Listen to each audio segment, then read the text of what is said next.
الحمد لله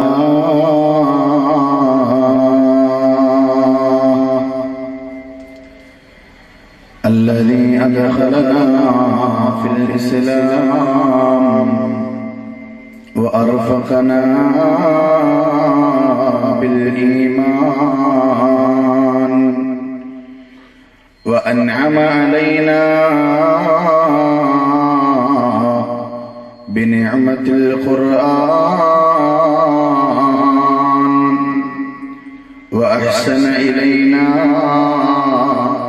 بجمال النطق والبيان.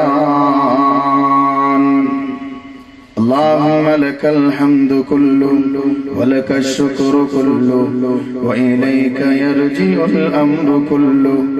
اللهم لك الحمد بالإيمان ولك الحمد بالإسلام ولك الحمد بالقرآن ولك الحمد بالمال والأهل والمعافاة. اللهم يا رب الأرباب ويا مسبب الأسباب ويا خالق الناس من تراب أفض علينا أنوار رحمتك ويسر لنا الوصول إلى كمال معرفتك. أفوض أمري إلى الله أفوض أمري إلى الله أفوض أمري إلى الله إن الله بصير بالعباد. أعوذ بالله من الشيطان الرجيم. بسم الله الرحمن الرحيم. ومن آياته أن خلق لكم من أنفسكم أزواجا لتسكنوا إليها وجعل بينكم مودة ورحمة إن في ذلك لآيات لقوم يتفكرون. صدق الله العلي العظيم وصدق وبلغ رسوله النبي الأمين عليه وعلى آله وأصحابه أفضل الصلوات وأزكى التسليما. وقال نبينا وسيدنا وسندنا وسبيلنا وقرة أعيننا محمد صلى الله عليه وسلم أكمل المؤمنين إيمانا أحسنهم خلقا خيركم خيركم لنسائكم أو كما قال عليه الصلاة والسلام. عليك صلاة الله أنت رسولنا وعليك سلام الله أنت حبيبنا شبيهك بدر الليل بل أنت أنور ووجهك من ماء الملاحة أزهر فثلثك كافور وربعك أنبر وخمسك ياقوت وباقيك جوهر. إمامي كتاب الله والبيت قبلتي وديني من الأديان أعلى وأفخر شفيعي رسول الله والله غافري ولا رب إلا الله والله أكبر جل جلال الله ജയനിന്നിൽ മാത്രമല്ല ജനനം നിൻ ഖുദ്റത്തല്ലേ ജനിച്ചാൽ മരണമില്ലേ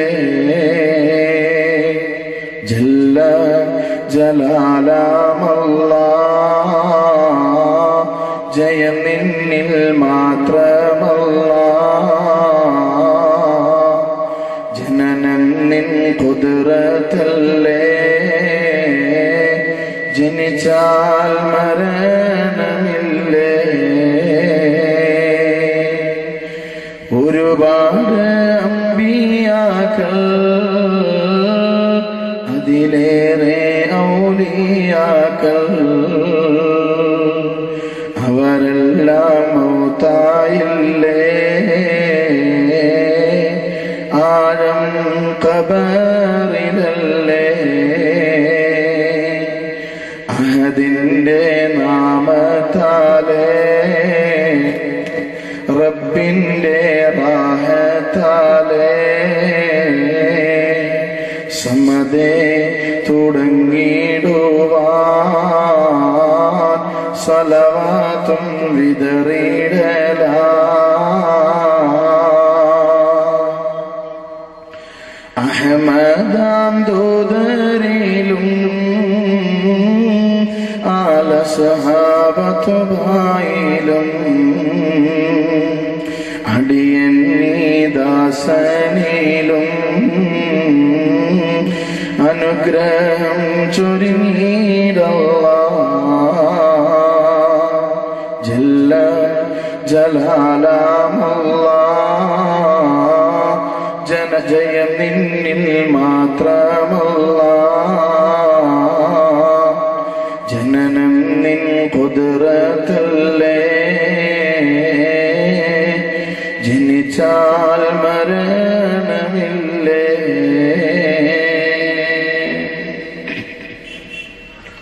ബഹുമാന്യരും ആദരണീയരുമായ പണ്ഡിതന്മാരെ, സ്നേഹ ബഹുമാനാദരവുകൾ നിറഞ്ഞ എൻ്റെ പ്രിയപ്പെട്ട ഉമ്മമാരെ, ഉപ്പമാരെ, സഹോദരി സഹോദരന്മാരെ, ഈ ശബ്ദം ശ്രവിക്കാൻ ഈ സദസ്സിൽ ഭൂമിയിൽ നിൽക്കുന്ന നാം മാനത്തേക്ക് ഉയർന്നു നോക്കുമ്പോൾ മിന്നിത്തിളങ്ങുന്ന നക്ഷത്രങ്ങളെ കാണുന്നത് പോലെ ഈ ഭൂമിയിലെ പവിത്രമായ സദസ്സിന്റെ നക്ഷത്രങ്ങളായ വിളക്കുകളായ എൻ്റെ പ്രിയപ്പെട്ട മക്കളെ, അസ്സലാമു അലൈക്കും വറഹ്മത്തുള്ളാഹി തആല വബറകാതുഹു. ഈ ശബ്ദം ശ്രവിക്കുന്ന ഏതെങ്കിലും ഇതര മത സഹോദര സമുദായ അംഗങ്ങളിൽപ്പെട്ടവരാരെങ്കിലും ഉണ്ടെങ്കിൽ അവർക്കെൻ്റെ സ്നേഹത്തിൽ ചാലിച്ച 1000 തത്വാധിഷ്ഠിത വിപ്ലവാഭിവാദ്യങ്ങൾ വിനയപുരസ്സരം സമർപ്പിച്ചുകൊണ്ട് നിങ്ങളുടെ എല്ലാവരുടെയും അനുമതിയോടെ എൻ്റെ വിഷയത്തിലേക്ക് ഞാൻ കിടക്കുകയാണ്. കരുണാമയനായ പടച്ചതമ്പുരാൻ ജീവിതത്തിന്റെ കഴിഞ്ഞ യാത്രയിൽ വന്നുപോയ സർവ്വപാപങ്ങളും പുറത്തു മാപ്പാക്കി തരുമാറാകട്ടെ. ഭാവി ജീവിതം പാപരഹിതമായി നയിക്കാൻ അവസാനം കലിമ പറഞ്ഞ് പുഞ്ചിരിയോടെ, കടങ്ങളില്ലാതെ ബാധ്യതകളില്ലാതെ സ്വർഗത്തിന്റെ ഫോട്ടോ കണ്ട് സന്തോഷത്തോടെ മരിക്കാൻ അള്ളാഹു നമ്മെയും നാമുമായി ബന്ധപ്പെട്ടവരെയും അനുഗ്രഹിക്കും. മൺമറഞ്ഞു പോയ മാതാപിതാക്കൾ, ബന്ധുമിത്രാദികൾ, ഉസ്താദുമാർ, സഹോദരി സഹോദരന്മാർ, ഇൽമിന്റെ പാതയിലേക്ക് കൈപിടിച്ചു കൊണ്ടുവന്നവർ, ഇൽമിന്റെ വഴിയിൽ സഹായിച്ചവർ, ഭക്ഷണം തന്നവർ, കടപ്പെട്ടവർ, സ്നേഹിച്ചവർ, ദുആ കൊണ്ട് വസീയത്ത് ചെയ്തവർ, സർവരുടെയും മണ്ണറകളെ അല്ലാഹു ജല്ല ജലാലുഹു മണിയറകൾക്ക് സമാനമാക്കി പരിവർത്തനപ്പെടുത്തി അനുഗ്രഹിക്കുമാറാവട്ടെ. അവരെയും നമ്മെയും നാളെ സ്വർഗത്തിൽ ആദരവായ പ്രവാചക തിരുമേനി നബി മുഹമ്മദ് മുസ്തഫ സല്ലല്ലാഹു അലൈഹി വസല്ലമ തങ്ങളുടെ കുടിക്കീഴിലും നാളെ സ്വർഗത്തിലും ഒരുമിച്ച് കൂട്ടി അനുഗ്രഹിക്കുമാറാവട്ടെ. ബഹുമാനമുള്ള സഹോദരന്മാരെ, സഹോദരിമാരെ, വളരെ ആകസ്മികമായിട്ടാണ് ഈ വിനീതനെന്ന് നിങ്ങളുടെ മുമ്പിൽ എഴുന്നേറ്റ് നിൽക്കുന്നത്. ഇന്നിവിടെ പ്രഭാഷണം നടത്തേണ്ടിയിരുന്നത് എൻ്റെ സുഹൃത്ത് കബീർ മൗലവിയാണ്. പക്ഷേ അള്ളാഹുവിന്റെ തീരുമാനം എന്ന് വേണം ആദ്യം പറയാൻ. ഇന്ന് തൃശ്ശൂർ ജില്ലയിൽ മറ്റൊരു സ്ഥലത്ത് പ്രഭാഷണം നടത്തേണ്ട ഞാൻ 3-4 മാസങ്ങൾക്ക് മുമ്പ് ഏറ്റ ഒരു പരിപാടി അവിടെ മറ്റൊരാളെ ഏൽപ്പിച്ചിട്ടാണ് ഇന്ന് ഈ സദസ്സിൽ ഞാൻ എത്തിയിട്ടുള്ളത്. അള്ളാഹുവിന്റെ അജലിയായ ഖലായിൽ അത് തീരുമാനമുണ്ടായിരുന്നു എന്നതിന്റെ ഏറ്റവും വലിയ ഉദാഹരണമാണ് നാം തമ്മിലുള്ള ഈ സംഗമം. അള്ളാഹു തആല ഈ ഒരുമിച്ച് കൂടലും ഈ സംഗമവും ഈ പറയലും ഈ കേൾവിയും ഈ ബന്ധവും ഈ സ്നേഹവും നാളെ ആഖിറത്തിൽ ഗുണപ്പെടുന്ന ഒരു മുതൽക്കൂട്ടാക്കി അള്ളാഹു സ്വീകരിക്കുമാറാവട്ടെ. സഹോദരന്മാരെ, സഹോദരിമാരെ, ഖുർആനിന്റെ തീരങ്ങളിൽ എന്ന വിഷയത്തെ ആസ്പദമാക്കി ഇന്നലെ ബഹുമാന്യനായ അഹമ്മദ് കബീർ ബാഖവി പ്രഭാഷണം നടത്തി. ഇന്ന് ഖുർആനുമായി ബന്ധപ്പെട്ട തന്നെ ഖുർആന്റെ തീരങ്ങളിലൂടെ ജീവിതത്തിൽ അറിഞ്ഞിരിക്കേണ്ട ഒരു പ്രധാനപ്പെട്ട വിഷയത്തിലേക്കാണ് ഞാൻ ഇന്ന് നിങ്ങളുടെ ശ്രദ്ധയെ ക്ഷണിക്കുന്നത്. എന്ന് പറഞ്ഞാൽ സന്തുഷ്ട കുടുംബം, സമാധാന ഗേഹം വിശുദ്ധ ഖുർആനിലൂടെ എന്ന ഒരു വിഷയത്തിലാണ്, ശീർഷകത്തിലാണ് ഇന്ന് നമുക്ക് ചർച്ച ചെയ്യാനുള്ളത്. അള്ളാഹു അതിനെക്കുറിച്ചുള്ള അറിവും അവഗാഹവും നൽകി അനുഗ്രഹിക്കട്ടെ. അതിനേക്കാൾ ഉപരി പ്രഭാഷണത്തിനും പ്രസിദ്ധീകരണത്തിനും പഞ്ഞമില്ലാത്ത ഈ ലോകത്ത് പ്രവർത്തനമാണ് കമ്മി. പ്രവർത്തനത്തിന്റെ നാനാതുറകൾ സജീവമാക്കാൻ അള്ളാഹു നമ്മെയും നാമുമായി ബന്ധപ്പെട്ടവരെയും അനുഗ്രഹിക്കുമാറാവട്ടെ. എന്റെ സഹോദരന്മാരെ, സഹോദരിമാരെ, വിഷയത്തിന്റെ പേര് കേട്ടപ്പോൾ തന്നെ ഒരുപക്ഷെ നിങ്ങളുടെ മനസ്സിലേക്ക് അതിന്റെ ഏതാണ്ടൊരു രൂപം കടന്നു വന്നിട്ടുണ്ടാവും എന്ന് ഞാൻ പ്രതീക്ഷിക്കുന്നു. സന്തുഷ്ട കുടുംബം, സമാധാന ഗേഹം എന്ന് പറഞ്ഞാൽ നല്ല കുടുംബത്തിനെ സമാധാനഭരിതമായ ഒരു ലോകം കെട്ടിപ്പടുക്കാൻ കഴിയും. അള്ളാഹുവിന്റെ വിശുദ്ധ പ്രവാചകൻ നബി മുഹമ്മദ് മുസ്തഫ സല്ലല്ലാഹു അലൈഹി വസല്ലമ തങ്ങൾ പറഞ്ഞു, അദ്ദുന്യ മസ്റഅത്തുൽ ആഖിറ, പരലോകത്തേക്കുള്ള പ്രയാണത്തിന്റെ തുടക്കമാണ്, അതിന്റെ പടവുകളാണ് ദുനിയാവിന്റെ ഓരോ ഘട്ടങ്ങളും മേഖലകളും. ആ പടവുകൾ ആവേശത്തോടെ ഊർജ്ജസ്വലതയോടെ കടന്നു പോകാൻ ഒരു മനുഷ്യന് കഴിയുമ്പോഴാണ് അവന്റെ പരലോക മോക്ഷത്തിലെത്തുക. ദുനിയാവ് വിട്ടെറിഞ്ഞിട്ട് ആഖിറത്തെ പുൽകാൻ ആർക്കും സാധ്യമല്ല. ആഖിറം വേണമോ, പാരത്രിക ലോകത്തെ രക്ഷപ്പെടണമോ, അവിടെ മോചനം കിട്ടണമോ, അവിടെ അള്ളാന്റെ പൊരുത്തം വേണമോ, ഈ ദുനിയാവിൽ ചിലത് ചെയ്തു തീർത്തെങ്കിലേ മതിയാവും. ഒരു സഹാബി വന്നിട്ട് അള്ളാഹുവിന്റെ തിരുനബിയുടെ മുമ്പിൽ വന്നിട്ട് പറഞ്ഞു, യാ റസൂലല്ലാഹ്, അള്ളാഹുവിന്റെ തിരുദൂതരെ, ഭാര്യയോടും മക്കളോടും കുടുംബാദികളോടും ഒത്ത് ജീവിക്കുമ്പോൾ ഒരുപാട് പ്രശ്നങ്ങളും വിഷമങ്ങളും നേരിടേണ്ടി വരുന്നു. അതുകൊണ്ട് ഞാൻ ഇതെല്ലാം വിട്ടെറിഞ്ഞിട്ട് വിജനമായൊരു സ്ഥലത്ത് പോയി അള്ളാഹുവിന്റെ ഇബാദത്ത് ചെയ്ത് ജീവിതം തീർക്കാൻ ആഗ്രഹിക്കുകയാണ്. അള്ളാഹുവിന്റെ റസൂല് ആ സഹോദരനോട് ചോദിച്ചു, നിനക്കറിയുമോ, ഒരു ഭാര്യയും മക്കളുമുണ്ടായപ്പോ നിന്റെ പ്രയാസം നിനക്ക് താങ്ങാൻ കഴിയുന്നില്ലെങ്കിൽ 11 ഭാര്യമാരോടൊത്ത് ജീവിച്ചവനാണ് ഞാൻ. ആ 11 ഭാര്യമാരും മക്കളുമായി ജീവിച്ച എനിക്ക് ഈ ലോകത്തെ അള്ളാഹുവിലേക്ക് കൂടുതൽ കൂടുതൽ അടുക്കാനുള്ള അവസരം കിട്ടിയിട്ടുണ്ടെങ്കിൽ നിനക്കത് നഷ്ടപ്പെട്ടു പോകുന്നു എന്ന് പറയുന്നത് എനിക്ക് വിശ്വസിക്കാൻ കഴിയുന്നില്ല. അതുകൊണ്ട് തന്നെ സമൂഹത്തിന്റെ ഇടയിൽ ജീവിക്കുമ്പോൾ സമൂഹത്തിനോടൊത്തു ജീവിച്ച് തന്റെ ബാധ്യതകളും കർത്തവ്യങ്ങളും പൂർത്തീകരിച്ച് അള്ളാഹുവിന്റെ സവിധത്തിലേക്ക് എത്തുമ്പോഴാണ് നാം യഥാർത്ഥ ഒരു സത്യവിശ്വാസിയായി സ്വർഗത്തിലേക്കുള്ള കവാടങ്ങൾ നമ്മുടെ മുമ്പിൽ തുറക്കപ്പെടുക. ഇബാദത്ത് കൊണ്ട് മാത്രം ഒരു മനുഷ്യന് രക്ഷപ്പെടാനാവില്ല. ഇബാദത്ത് കൊണ്ട് മാത്രം ഒരാൾക്ക് രക്ഷപ്പെടാൻ കഴിയില്ല. പിന്നെയോ ഒരു മനുഷ്യന് ചില ബാധ്യതകളുണ്ട്. ആ ബാധ്യതകളുടെ പൂർത്തീകരണമാണ് ഇബാദത്തിന്റെ സ്വീകാര്യതയുടെ കബൂലിയത്തിന്റെ അടയാളം. അതുകൊണ്ട് തന്നെ ജീവിതത്തിൽ ഏറ്റവും മർമ്മപ്രധാനമായ ഒരു രംഗമാണ്, ഒരു അവസ്ഥയാണ്, ഒരു അവസരമാണ് വിവാഹം അല്ലെങ്കിൽ കുടുംബജീവിതം. ഇസ്ലാമിൽ വളരെ പ്രാധാന്യമർഹിക്കുന്ന ഒരു വിഷയമാണ്. അതുകൊണ്ട് തന്നെയാണ് ഒരാൾക്കും ലോകത്തെ കാണിച്ചു കൊടുക്കാൻ കഴിയാത്ത, ഒരാൾക്കും ലോകത്തിന് സമ്മാനിക്കാൻ കഴിയാത്ത നിസ്തുലമായൊരു സംഭാവന ഈ ലോകത്തിന് സമ്മാനിച്ചുകൊണ്ടാണ് ആദരവായ നബി തിരുമേനി മുഹമ്മദ് മുസ്തഫ സല്ലല്ലാഹു അലൈഹി വസല്ലമ തങ്ങൾ നമ്മോട് വിട പറഞ്ഞു പോയിട്ടുള്ളത്. അവസാനമായി അറഫാത്തിന്റെ മലമുകളിൽ വെച്ച് അവസാനത്തെ പ്രഭാഷണം നടത്തുമ്പോ അവിടുന്ന് പറഞ്ഞു, സഹാബ, ഞാൻ ഒരുപക്ഷെ ഇനി നിങ്ങളുടെ കൂടെ ഉണ്ടായിക്കൊള്ളണമെന്നില്ല, ഞാൻ നിങ്ങളോട് വിട പറയാൻ ആഗ്രഹിക്കുകയാണ്. പക്ഷേ ഞാൻ നഷ്ടപ്പെട്ടു പോയാലും സംസ്കാര സമ്പത്തിന്റെ ഒരു വലിയ തുക നിങ്ങളുടെ മുമ്പിലേക്ക് ഞാൻ ഇട്ടുതരികയാണ്. നിങ്ങളെ അനാഥത്വത്തിന്റെ പടുകുടിയിലേക്ക് വലിച്ചെറിഞ്ഞിട്ടല്ല ഞാൻ പിന്തിരിഞ്ഞു പോകുന്നത്. ഒരു വലിയ കച്ചിത്തുരുമ്പ് നിങ്ങളുടെ കയ്യിൽ തന്നിട്ടാണ് ഞാൻ വിട പറഞ്ഞു പോകുന്നത്. അള്ളാഹുവിന്റെ റസൂൽ എന്നിട്ട് പറഞ്ഞു, ലൻ തദല്ലു മാ തമസ്സക്തും ബിഹിമാ, ആ രണ്ട് സാധനങ്ങൾ നിങ്ങൾ മുറുകെ പിടിക്കുവോളം നിങ്ങൾ ഒരിക്കലും വഴിപിടക്കേണ്ടി വരില്ല, നിങ്ങൾക്കൊരു പ്രയാസവും വരില്ല.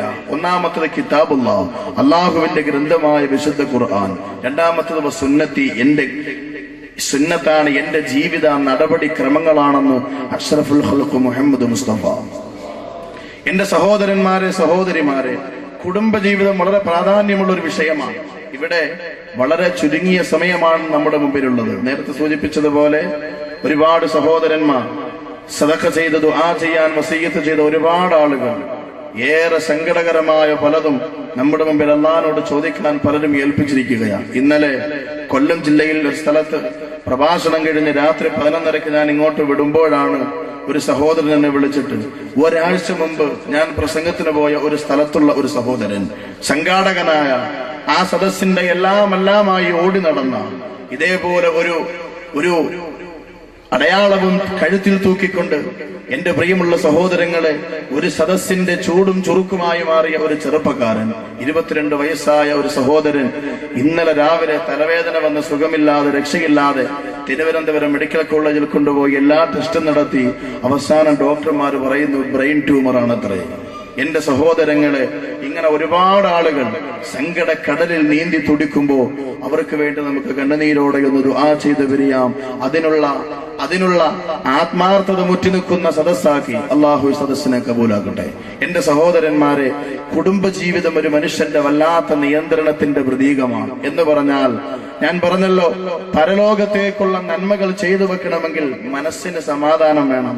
ഒരാൾ നിസ്കരിക്കുന്നു, ആ നമസ്കാരത്തിൽ പലരും പറയാറുണ്ട്, ഉസ്താദെ, നിസ്കാരത്തിലേക്ക് നിന്ന് കഴിഞ്ഞാൽ ആവശ്യമില്ലാത്ത കുറെ ചിന്തകളും പ്രശ്നങ്ങളൊക്കെയാണ്. നിസ്കാരത്തിൽ നിന്നാലാണ് ഇതെല്ലാം ഓർമ്മ വരിക. നമുക്ക് തന്നെ അറിയാം, നിസ്കരിക്കാൻ കൈ കെട്ടുമ്പോ ഒരു പേപ്പറും പേനയും കയ്യിൽ സൂക്ഷിച്ചാൽ നിസ്കാരം കഴിഞ്ഞ് തിരിച്ചു വരുമ്പോ നമ്മൾ കൊടുക്കാനുള്ളതും വാങ്ങാനുള്ളതുമായ സർവ്വ കണക്കുകളും എഴുതി കൂട്ടി റെഡിയാക്കി അത്തഹിയാത്തിൽ സലാം പറഞ്ഞിറങ്ങി വരാം. എല്ലാം ഓർമ്മ വരുന്നത് നിസ്കാരത്തിന്റെ ഇടയിലാണ്, എല്ലാം ഓർമ്മ വരുന്നത് അവിടെയാണ്. അപ്പോ മനസ്സമാധാനമില്ലാത്ത ഒരു ഹൃദയത്തിന്, ഒരു മനസ്സിന്, ഒരു ശരീരത്തിന് ലോകത്ത് ഒരു നന്മയും ചെയ്യാൻ കഴിയില്ല, ഇബാദത്ത് ചെയ്യാൻ കഴിയില്ല. നമുക്കറിയാം, ഒരു ചെറിയ ടെൻഷൻ നമ്മുടെ ജീവിതത്തിൽ വന്നാൽ എല്ലാം തകർന്നൊലിച്ചു പോവുകയാണ്. അപ്പൊ അതുകൊണ്ട് ജീവിതത്തിന്റെ പ്രധാനമായൊരു വിഷയമാണ് മനസ്സിന് സമാധാനം, ഒരു വ്യക്തിയുടെ മനസ്സിന്റെ ശാന്തത. അള്ളാഹു പറയുന്നു, അതെവിടെ നിന്നാണ് കിട്ടുക? ഒരു പുരുഷനും ഒരു സ്ത്രീക്കും സമാധാനം കിട്ടേണ്ടത് എവിടെ നിന്നാണ്? ഇബാദത്തുകൾ നന്നായി വരണമെങ്കിൽ, അള്ളാഹ്ക്ക് വേണ്ടി ഒരു ദിക്റ് ചൊല്ലണമെങ്കിൽ, നിസ്വാർത്ഥമായി 2 റക്അത്ത് നമസ്കരിക്കണമെങ്കിൽ മനസ്സ് റാഹത്തായിട്ടിരിക്കണം. ഈ മനസ്സിന്റെ റാഹത്ത് എവിടെ നിന്നാണ് വരിക? അതിനാണ് അള്ളാഹു കുടുംബത്തെ തമ്മിൽ യോജിപ്പിക്കുന്നത്. അള്ളാഹുവിന്റെ ഖുർആൻ, വിശുദ്ധ ഖുർആൻ പറയുന്നത് കേൾക്കുക. ومن آياته أن خلق لكم من أنفسكم أزواجا لتسكنوا إليها وجعل بينكم مودة ورحمة إن في ذلك لآيات لقوم يتفكرون.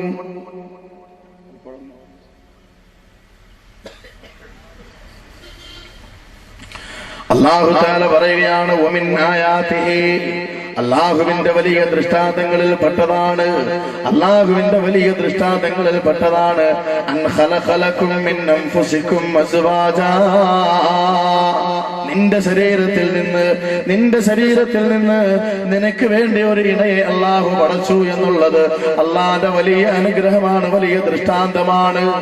എന്തിനാണിത് ചെയ്തതെന്നറിയുമോ?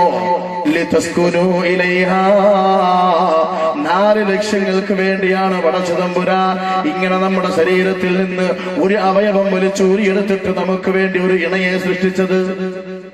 ആദ്യമായി അള്ളാഹു പറഞ്ഞതാണ്, നിന്റെ ശരീരത്തിൽ നിന്ന് തന്നെ നിനക്കൊരു ഇണയെ അള്ളാഹു സൃഷ്ടിച്ചു. അപ്പൊ ഇതിൽ നിന്ന് എന്ത് മനസ്സിലായി? എന്റെ ഭാര്യ, നമ്മുടെ ഭാര്യയല്ല. പലരും പറയാം നമ്മുടെ ഭാര്യയാണ്, നമുക്കെല്ലാവർക്കും ഒറ്റ ഭാര്യയാണ്. ഓരോരുത്തർക്കും അവരവരുടെ ഭാര്യ. എന്റെ ഭാര്യ, നിന്റെ ഭാര്യ, ഓരോരുത്തരുടെയും ഭാര്യ അവന്റെ ശരീരത്തിന്റെ ഭാഗമാണ്. അൻ ഖലഖലകും മിൻ അൻഫുസികും അസ്വാജാ, നിന്റെ ശരീരത്തിൽ നിന്ന് നീ അറിയാതെ നിന്റെ ശരീരത്തിൽ നിന്ന് അവയവം അല്ലാഹു തആല ഊരിയെടുത്തിട്ടുണ്ട്. ആ അവയവം കൊണ്ടല്ലേ നിനക്ക് വേണ്ടി ഒരു ഇണയെ പടച്ച തമ്പുരാൻ സൃഷ്ടിച്ചത്. എന്നിട്ടോ എന്തോ ഒരു ദൃഷ്ടാന്തമാണ്. അല്ല പറയുന്നു, നിന്റെ ശരീരത്തിൽ നിന്ന് ഒരു അവയവം അല്ലാഹു വലിച്ചൂരിയെടുത്തിട്ട് അത് മറ്റൊരു പുരുഷന്റെ മുതുകിലൂടെ ഒരു പെണ്ണിന്റെ ഗർഭാശയത്തിലേക്ക് അല്ലാഹു കടത്തിവിടുകയാണ്. 9.5 മാസക്കാലത്തോളം ഒരു പെണ്ണിന്റെ വയറ്റിൽ ആ കുഞ്ഞിനെ അല്ലാഹു സുരക്ഷിതമായി സംരക്ഷിക്കുകയാണ്. വായിലൂടെ ഭക്ഷണം കഴിക്കാൻ പറ്റാത്ത കുഞ്ഞിന് പൊക്കിൾക്കുടിയിലൂടെ ഭക്ഷണം കൊടുത്ത് സുരക്ഷിതമായി വളർത്തിയെടുത്തിട്ട് അല്ലാഹുവിന്റെ വിശുദ്ധ ഖുർആൻ പറയുന്നു, അങ്ങനെ ആ കുഞ്ഞിനെ ആ പെണ്ണ് പ്രസവിക്കുകയാണ്. ആ മാതാപിതാക്കൾ ആ പെൺകുഞ്ഞിനെ വളർത്തി വലുതാക്കുകയാണ്. അല്ല പറഞ്ഞല്ലോ, അല്ലാഹുവിന്റെ റസൂല് പഠിപ്പിച്ചല്ലോ, സഹാബ, ആർക്കെങ്കിലും അല്ലാഹു 3 പെൺമക്കളെ തന്നുവെങ്കിൽ ആ 3 പെൺമക്കളെയും അവർ വളർത്തി വലുതാക്കി അല്ലാഹുവിന്റെ ചിട്ടയനുസരിച്ച്, ദീനനുസരിച്ച്, മതബോധമനുസരിച്ച് വളർത്തിയെടുത്തിട്ട് അനുയോജ്യരായൊരു പുരുഷന് കെട്ടിച്ചു കൊടുക്കുമ്പോ നിനക്ക് സ്വർഗമുണ്ട് മോനെ, നിനക്ക് സ്വർഗമുണ്ടടാ.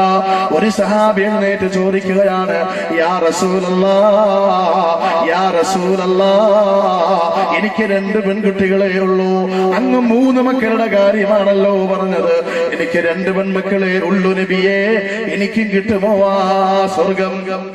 റസൂല് പറഞ്ഞു, അതെ, നിനക്കും അല്ലാഹു സ്വർഗം തരുന്നതാണ്. അപ്പോ മറ്റൊരു സഹാബി എഴുന്നേറ്റു.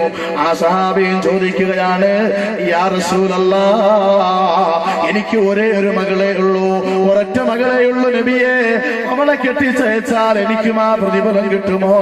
അല്ലാഹുവിന്റെ റസൂല് പറഞ്ഞു, സഹാബ, ആ പൊന്നുമോളെ വളർത്തി വലുതാക്കി അല്ലാഹുവിന്റെ രീതി അനുസരിച്ച്, നിയമമനുസരിച്ച്, ഖുർആനിന്റെ തണലിലൂടെ വളർത്തിയെടുത്തിട്ട് ആ പെൺകുട്ടിയെ അനുയോജ്യമായൊരു പുരുഷന് കെട്ടിച്ചു കൊടുക്കുമ്പോ നിനക്ക് സ്വർഗമുണ്ടടാ, സ്വർഗമുണ്ടടാ.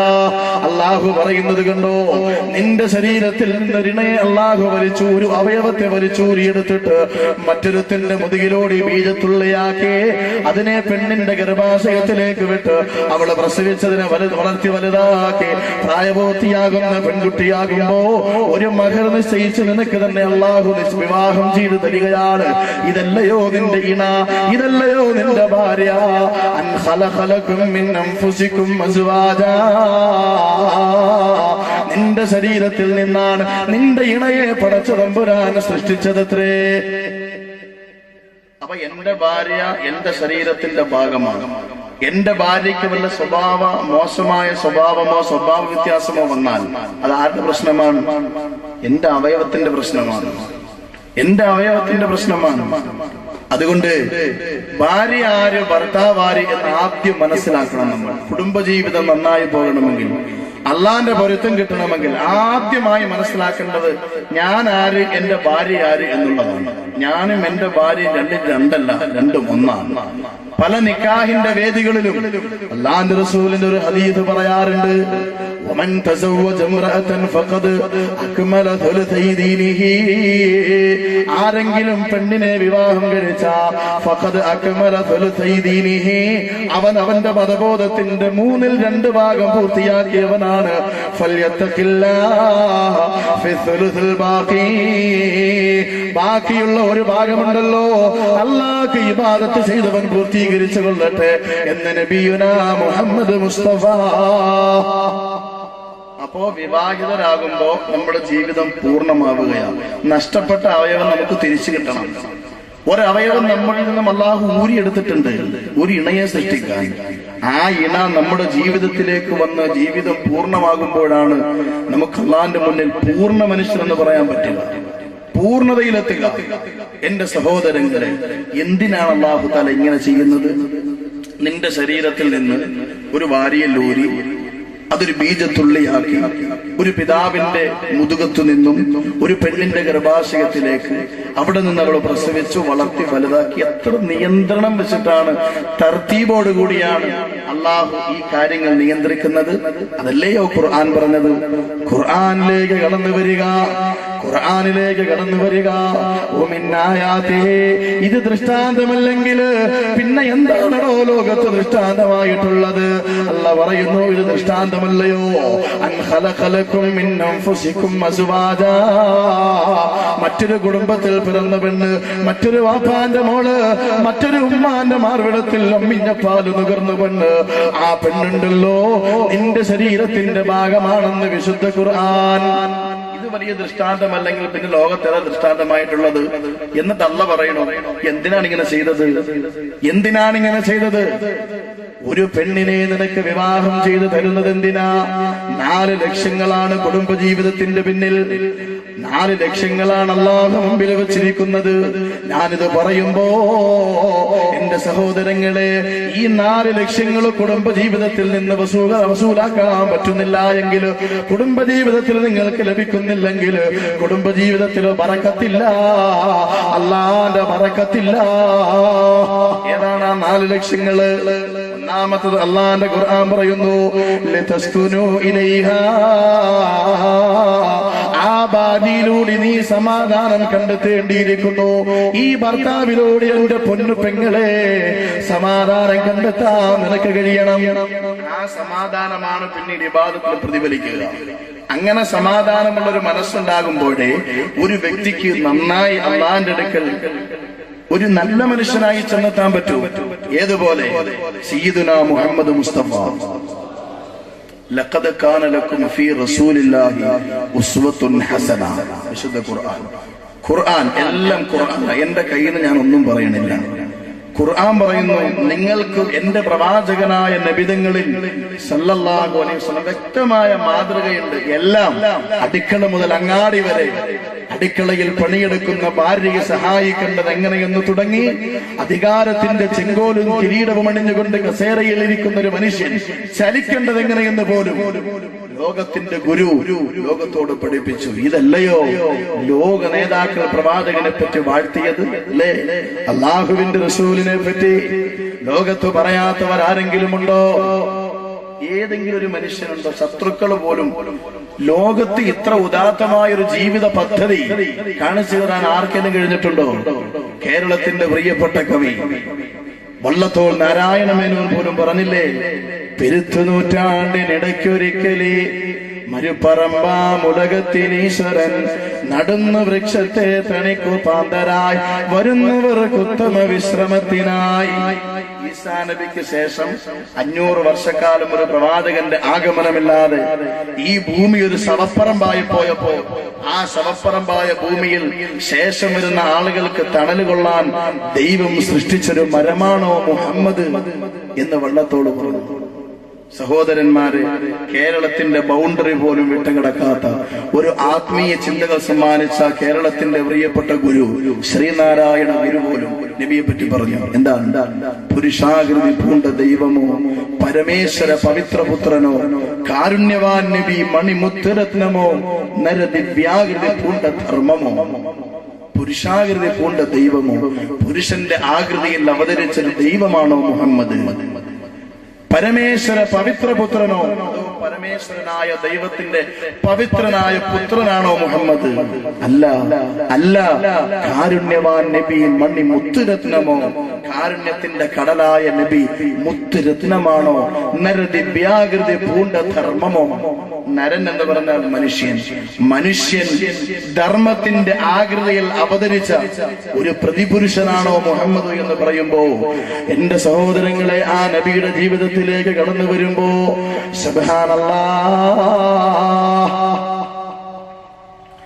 അല്ലാഹുവിന്റെ വിശുദ്ധ ഖുർആൻ മനസ്സിലാക്കി തരികയാണ്.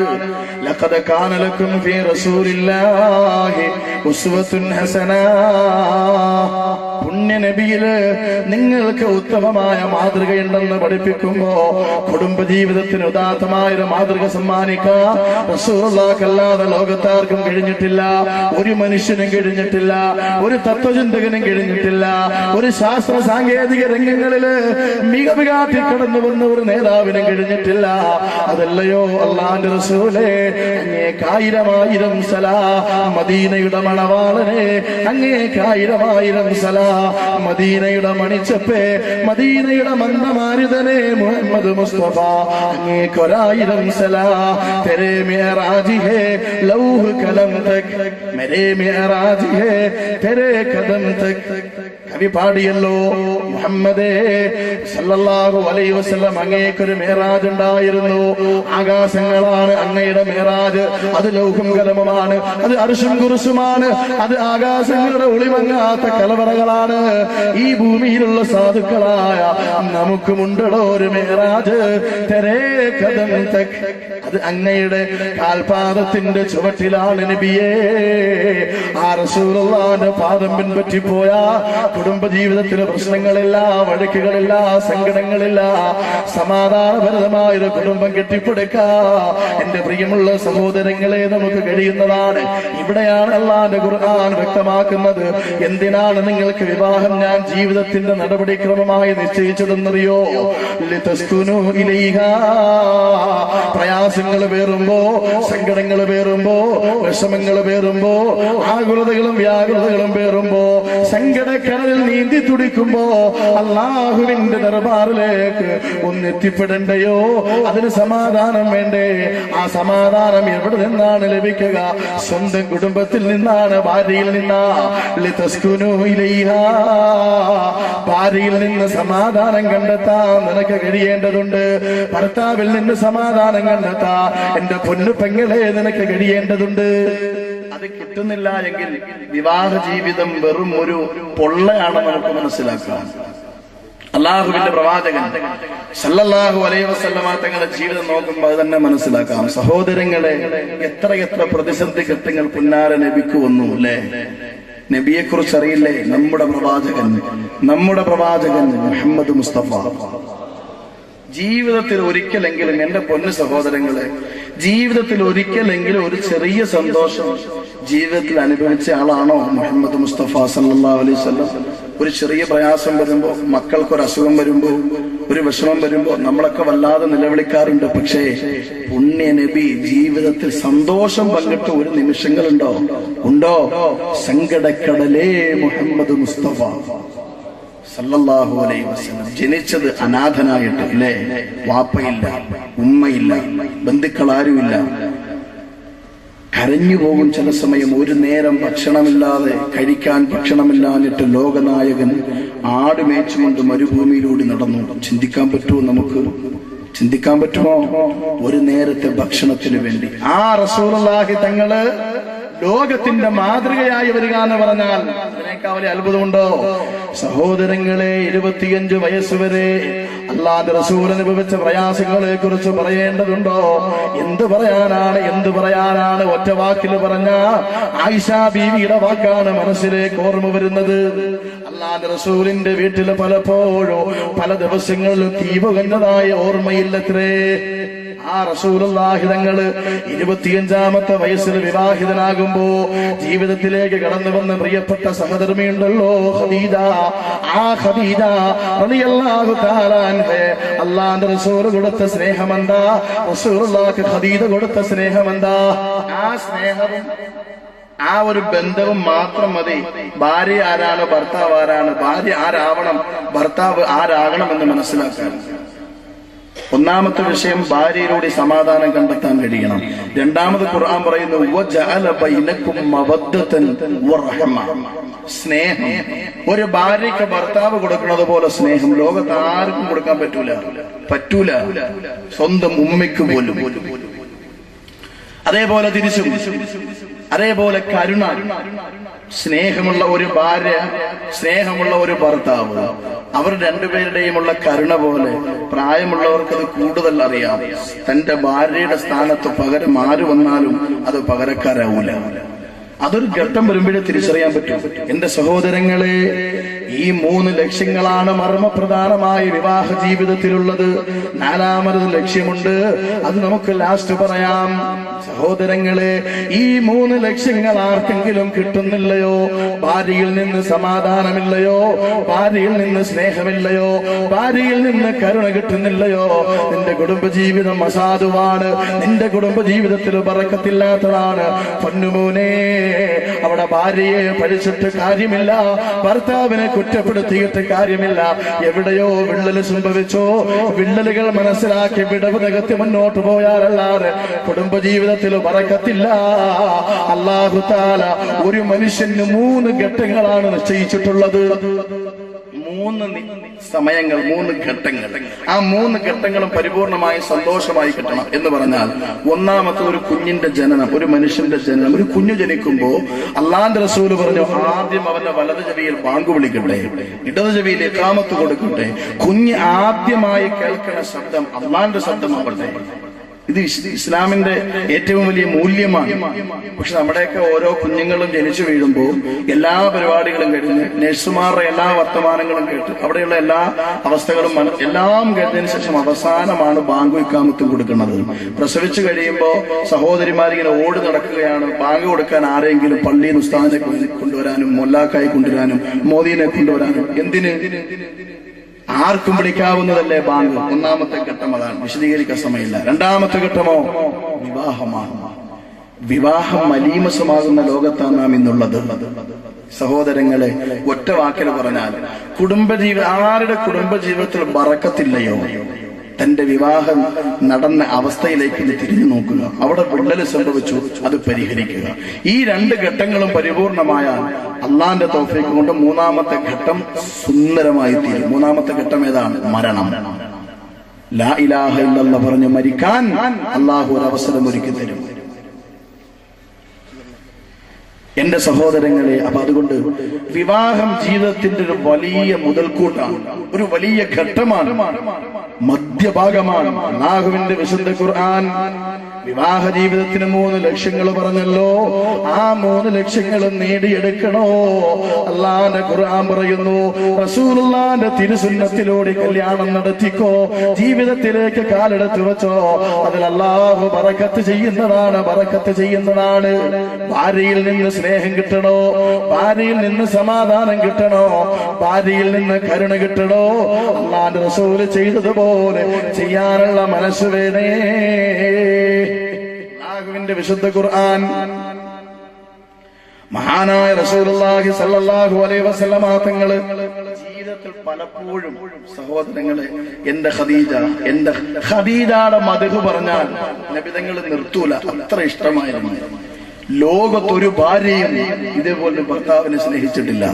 ഒരു ഭർത്താവും ഒരു ഭാര്യയും ഇങ്ങനെ സ്നേഹിച്ചിട്ടില്ല. എന്തൊരു സ്നേഹമായിരുന്നു! ആ സ്നേഹത്തിന്റെ മുമ്പിൽ ലോകമേ നീ സുജൂദ് ചെയ്യണം. അത്ര വലിയ സ്നേഹം.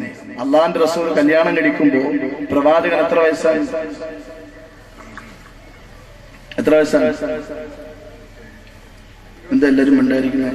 മിണ്ടണ സാധനം ആരും കൊണ്ടുവന്നില്ലേ? 25. ചോദിക്കുന്നതിനൊക്കെ ഇടയ്ക്ക് മറുപടിയും കൂടെ കിട്ടണം. എന്നാലേ ഞാൻ ഉഷാറാവണം, നിങ്ങൾ ഉഷാറാണെങ്കിൽ ഞാൻ ഉഷാറാവണം. നമ്മൾ രണ്ടുപേരും ഉഷാറായാലേ കാര്യങ്ങൾ മുന്നോട്ട് പോകും. നിങ്ങൾ മിണ്ടാതിരുന്നാൽ ഞാനും പിന്നെ മിണ്ടായിരിക്കും.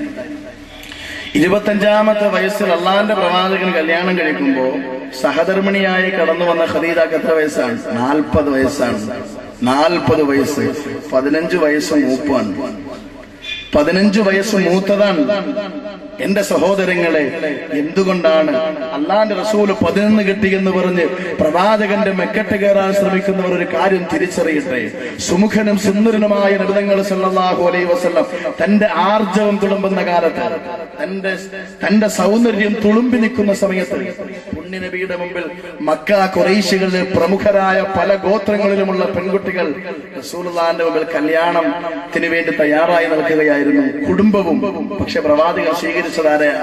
ഖദീജയെ. എന്താ കാര്യം? ഫീഹി മാ ഫീഹി. അള്ളാന്റെ റസൂലിനറിയാം ഖദീജയിൽ തനിക്കൊരു സമാധാനമുണ്ട്, ഖദീജയിൽ തനിക്കൊരു കരുണ കിട്ടുമെന്ന് പ്രതീക്ഷിച്ചു. അതുകൊണ്ടല്ലേ സുബ്ഹാനല്ലാഹ്, റസൂലുള്ളാഹിന്റെ ചരിത്രം പഠിക്കുമ്പോ അറിയുമല്ലോ, മക്കക്കാരായ ഖുറൈശികളുടെ തെമ്മാടിത്തരം കണ്ട് മടുത്തു പോയപ്പോ അല്ലാഹുവിന്റെ റസൂൽ പോയി ഹിറാ ഗുഹയിൽ പോയിരിക്കുകയാണ്. ആരും അറിയാതെ, ആരും കാണാതെ, ആരും അറിയാതെ ഇബാദത്ത് ചെയ്ത് കഴിയുമ്പോഴല്ലേ ആദ്യമായി റൂഹുൽ അമീൻ മലക്ക് ജിബ്രീൽ അലൈഹിസ്സലാത്തു വസ്സലാം ഇറങ്ങി വന്നത്. പേടിച്ചു വിറച്ചു നബി തങ്ങൾ സല്ലല്ലാഹു അലൈഹി വസല്ലം. ആദ്യമായിട്ട് നമ്മൾ കാണാത്ത ഒരു രൂപം കാണുമ്പം വല്ലാതെ പേടിച്ചു പോകില്ലേ? ഇപ്പൊ ഞങ്ങളുടെയൊക്കെ നാട്ടില് പുതിയ പരിപാടി ഉണ്ട്, ബ്ലാക്ക് മാൻ. കേട്ടിട്ടുണ്ടോ നിങ്ങളൊക്കെ? ഇവിടെ കാണാൻ കേട്ടിട്ടുണ്ടായിരുന്നു? കേട്ട് ഇവിടെ ഉണ്ടാ? ഇടയ്ക്കൊക്കെ ഉണ്ടല്ലേ? ശരി. ബ്ലാക്ക് മാനെ കണ്ടിട്ട് പല പെണ്ണുങ്ങളും ബോധം കെട്ട് വീണു ഞങ്ങളുടെയൊക്കെ നാട്ടില്. തിരുവനന്തപുരത്ത്. അപ്പൊ അങ്ങനെ ഒരു സാധനം ഇറങ്ങിയിട്ടുണ്ടെന്ന് പറയും. അള്ളാഹു എന്തോ ആട്ടെ. ഈ അടുത്ത് 2-3 പിടിച്ച് കറുത്ത തുണികളിലായിട്ട് മൂടിയിട്ട് കറുത്തതിട്ട ബ്ലാക്ക് മാൻ. പിള്ളേർ കുട്ടികളൊക്കെ പറയണത്, ഈ 2 കുട്ടികളിരുന്ന് വലിയ ചർച്ച, ബ്ലാക്ക് മാൻ ഇടാ, കൊട്ടാരം ഉണ്ടടാ, അവന് വീടുണ്ടടാ, അവന് അതുണ്ടടാ, ഇതുണ്ടടാ എന്നൊക്കെ പറഞ്ഞ് പരസ്പരം ഇങ്ങനെ വലിയ ചർച്ച. കുട്ടികൾ മനസ്സിലാക്കിയിരിക്കണം എന്താണ്, ബ്ലാക്ക് മാൻ എന്ന് പറഞ്ഞ ഏതോ വലിയ അന്യഗ്രഹ ജീവികളാണെന്നാണ്. സഹോദരങ്ങളെ, ചുരുക്കി പറഞ്ഞ കാണാത്ത ഒന്ന് പെട്ടെന്ന് പേടിച്ചു നിൽക്കുന്ന ഒന്ന് കാണുമ്പോൾ വല്ലാതെ പ്രയാസപ്പെടും.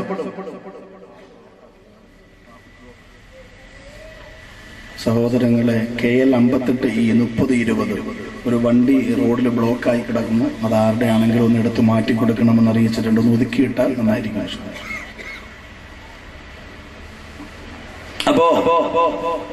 അപ്പൊ ആദ്യം കാണുമ്പോഴുള്ള പേടി, ജിബ്രീലിനെ ആദ്യം കണ്ടപ്പോ അല്ലാഹുവിന്റെ റസൂൽ ഞെട്ടി വിറച്ചുപോയി, പേടിച്ച് വിറച്ചു. സഹോദരങ്ങളെ, വല്ലാതെ വിറയ്ക്കുന്ന ഹൃദയവുമായി, നീറുന്ന മനസ്സുമായി സുബ്ഹാനല്ലാഹ്, അന്നേ പോലെ അതുവരെയും പുന്നാര നബി തങ്ങൾ വിഷമിച്ചിട്ടില്ല.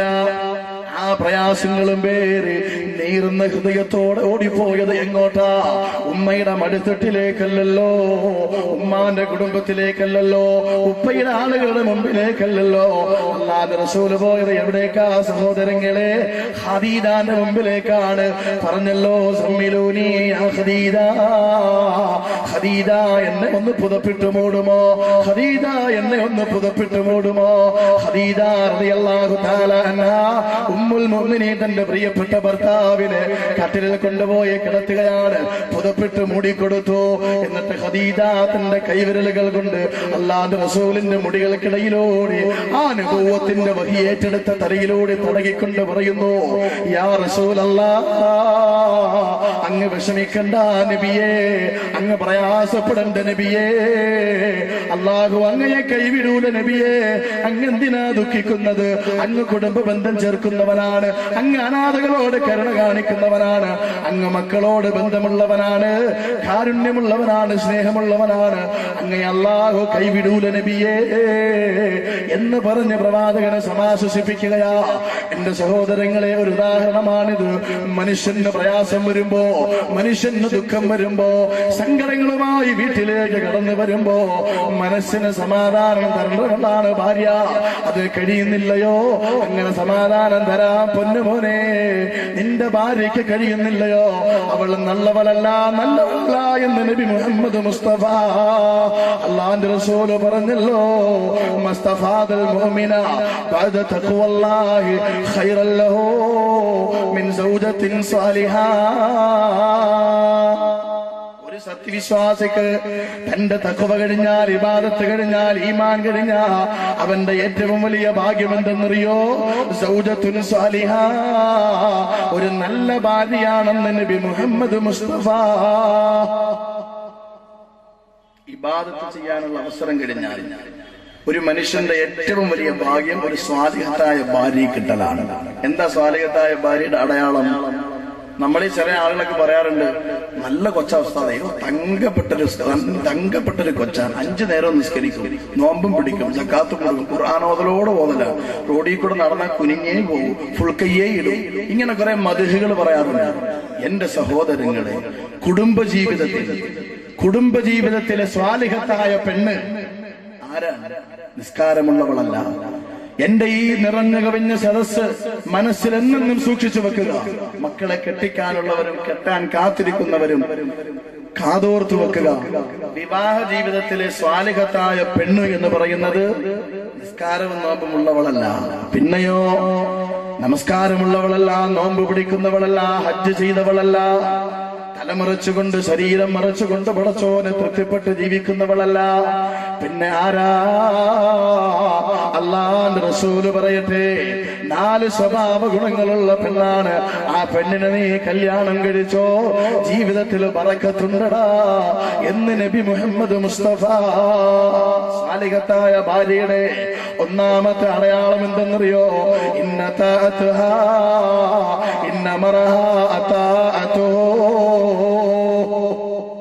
പറഞ്ഞാൽ അനുസരണയുള്ള പെണ്ണാണ് ഒന്നാമത്തെ അടയാളം. രണ്ടാമത്തത് ഇൻ അമറഹാ അതാതുഹു വഇദാ നദറ ഇലൈഹാ സർറതുഹു. ഒന്ന് നോക്കിയാൽ, ഭാര്യയുടെ മുഖത്തേക്കൊന്ന് നോക്കിയാൽ മനസ്സ് നിറഞ്ഞു പോകുന്ന സന്തോഷത്തോടെ ഒരു പുഞ്ചിരി സമ്മാനിക്കാൻ കഴിവുള്ള പെണ്ണാണ്.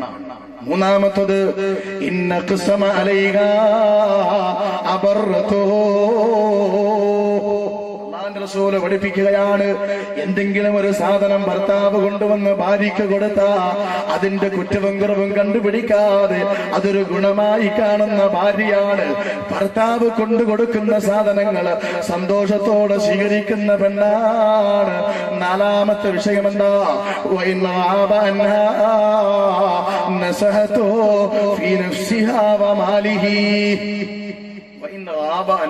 ഭർത്താവ് ഗൾഫിലേക്ക് പോകുമ്പോ, അല്ലെങ്കിൽ വിദേശത്ത് പോകുമ്പോ, മറ്റൊരു സ്ഥലത്ത് പോകുമ്പോ, അല്ലെങ്കിൽ ജോലിക്ക് പോകുമ്പോ ഭർത്താവിന്റെ അസാന്നിധ്യത്തില് തന്റെ ശരീരം അന്യ പുരുഷന്റെ മുമ്പിൽ പ്രദർശിപ്പിക്കാതെ ഭർത്താവിന്റെ സ്വത്തുവകകൾ സൂക്ഷ്മമായി കൈകാര്യം ചെയ്യുന്ന പെണ്ണാണ്. ഈ 4 സ്വഭാവങ്ങളുള്ളൊരു പെണ്ണ് നിന്റെ ജീവിതത്തിൽ നിനക്ക് ഭാര്യയായി കിട്ടിയ പൊന്നുമോനെ, നീ സുരക്ഷിതനാണ്. നിനക്കല്ലാന്റെ സ്വർഗമുണ്ടടാ. നബിയുനാ മുഹമ്മദ് മുസ്തഫ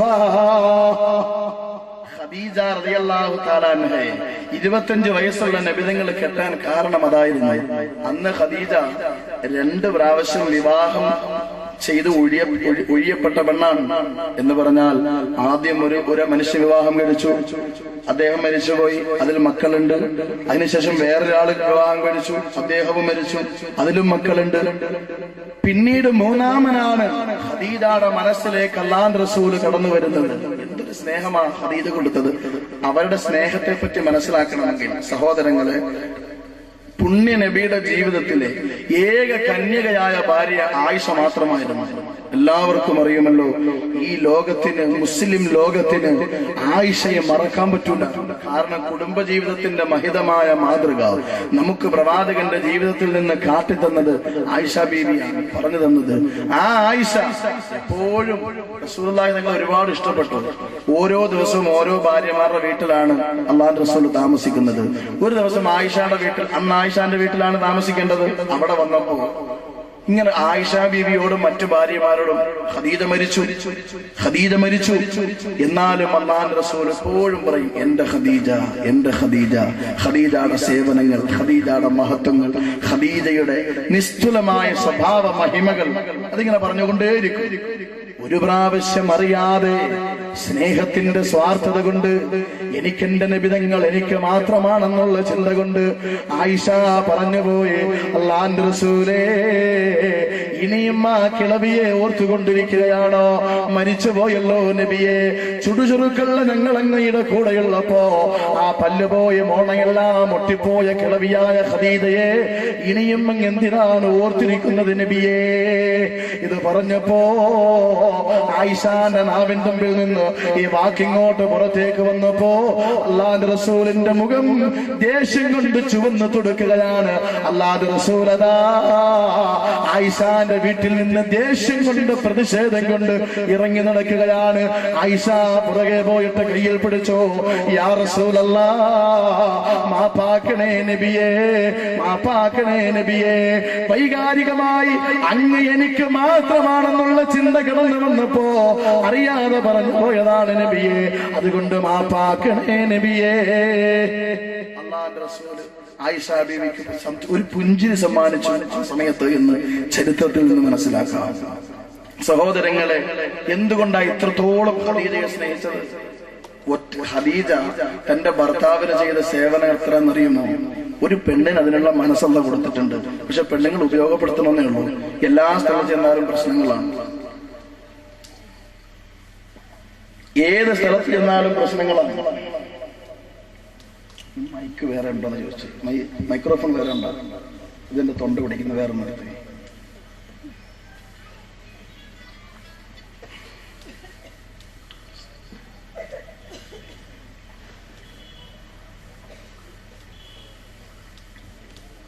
എത്ര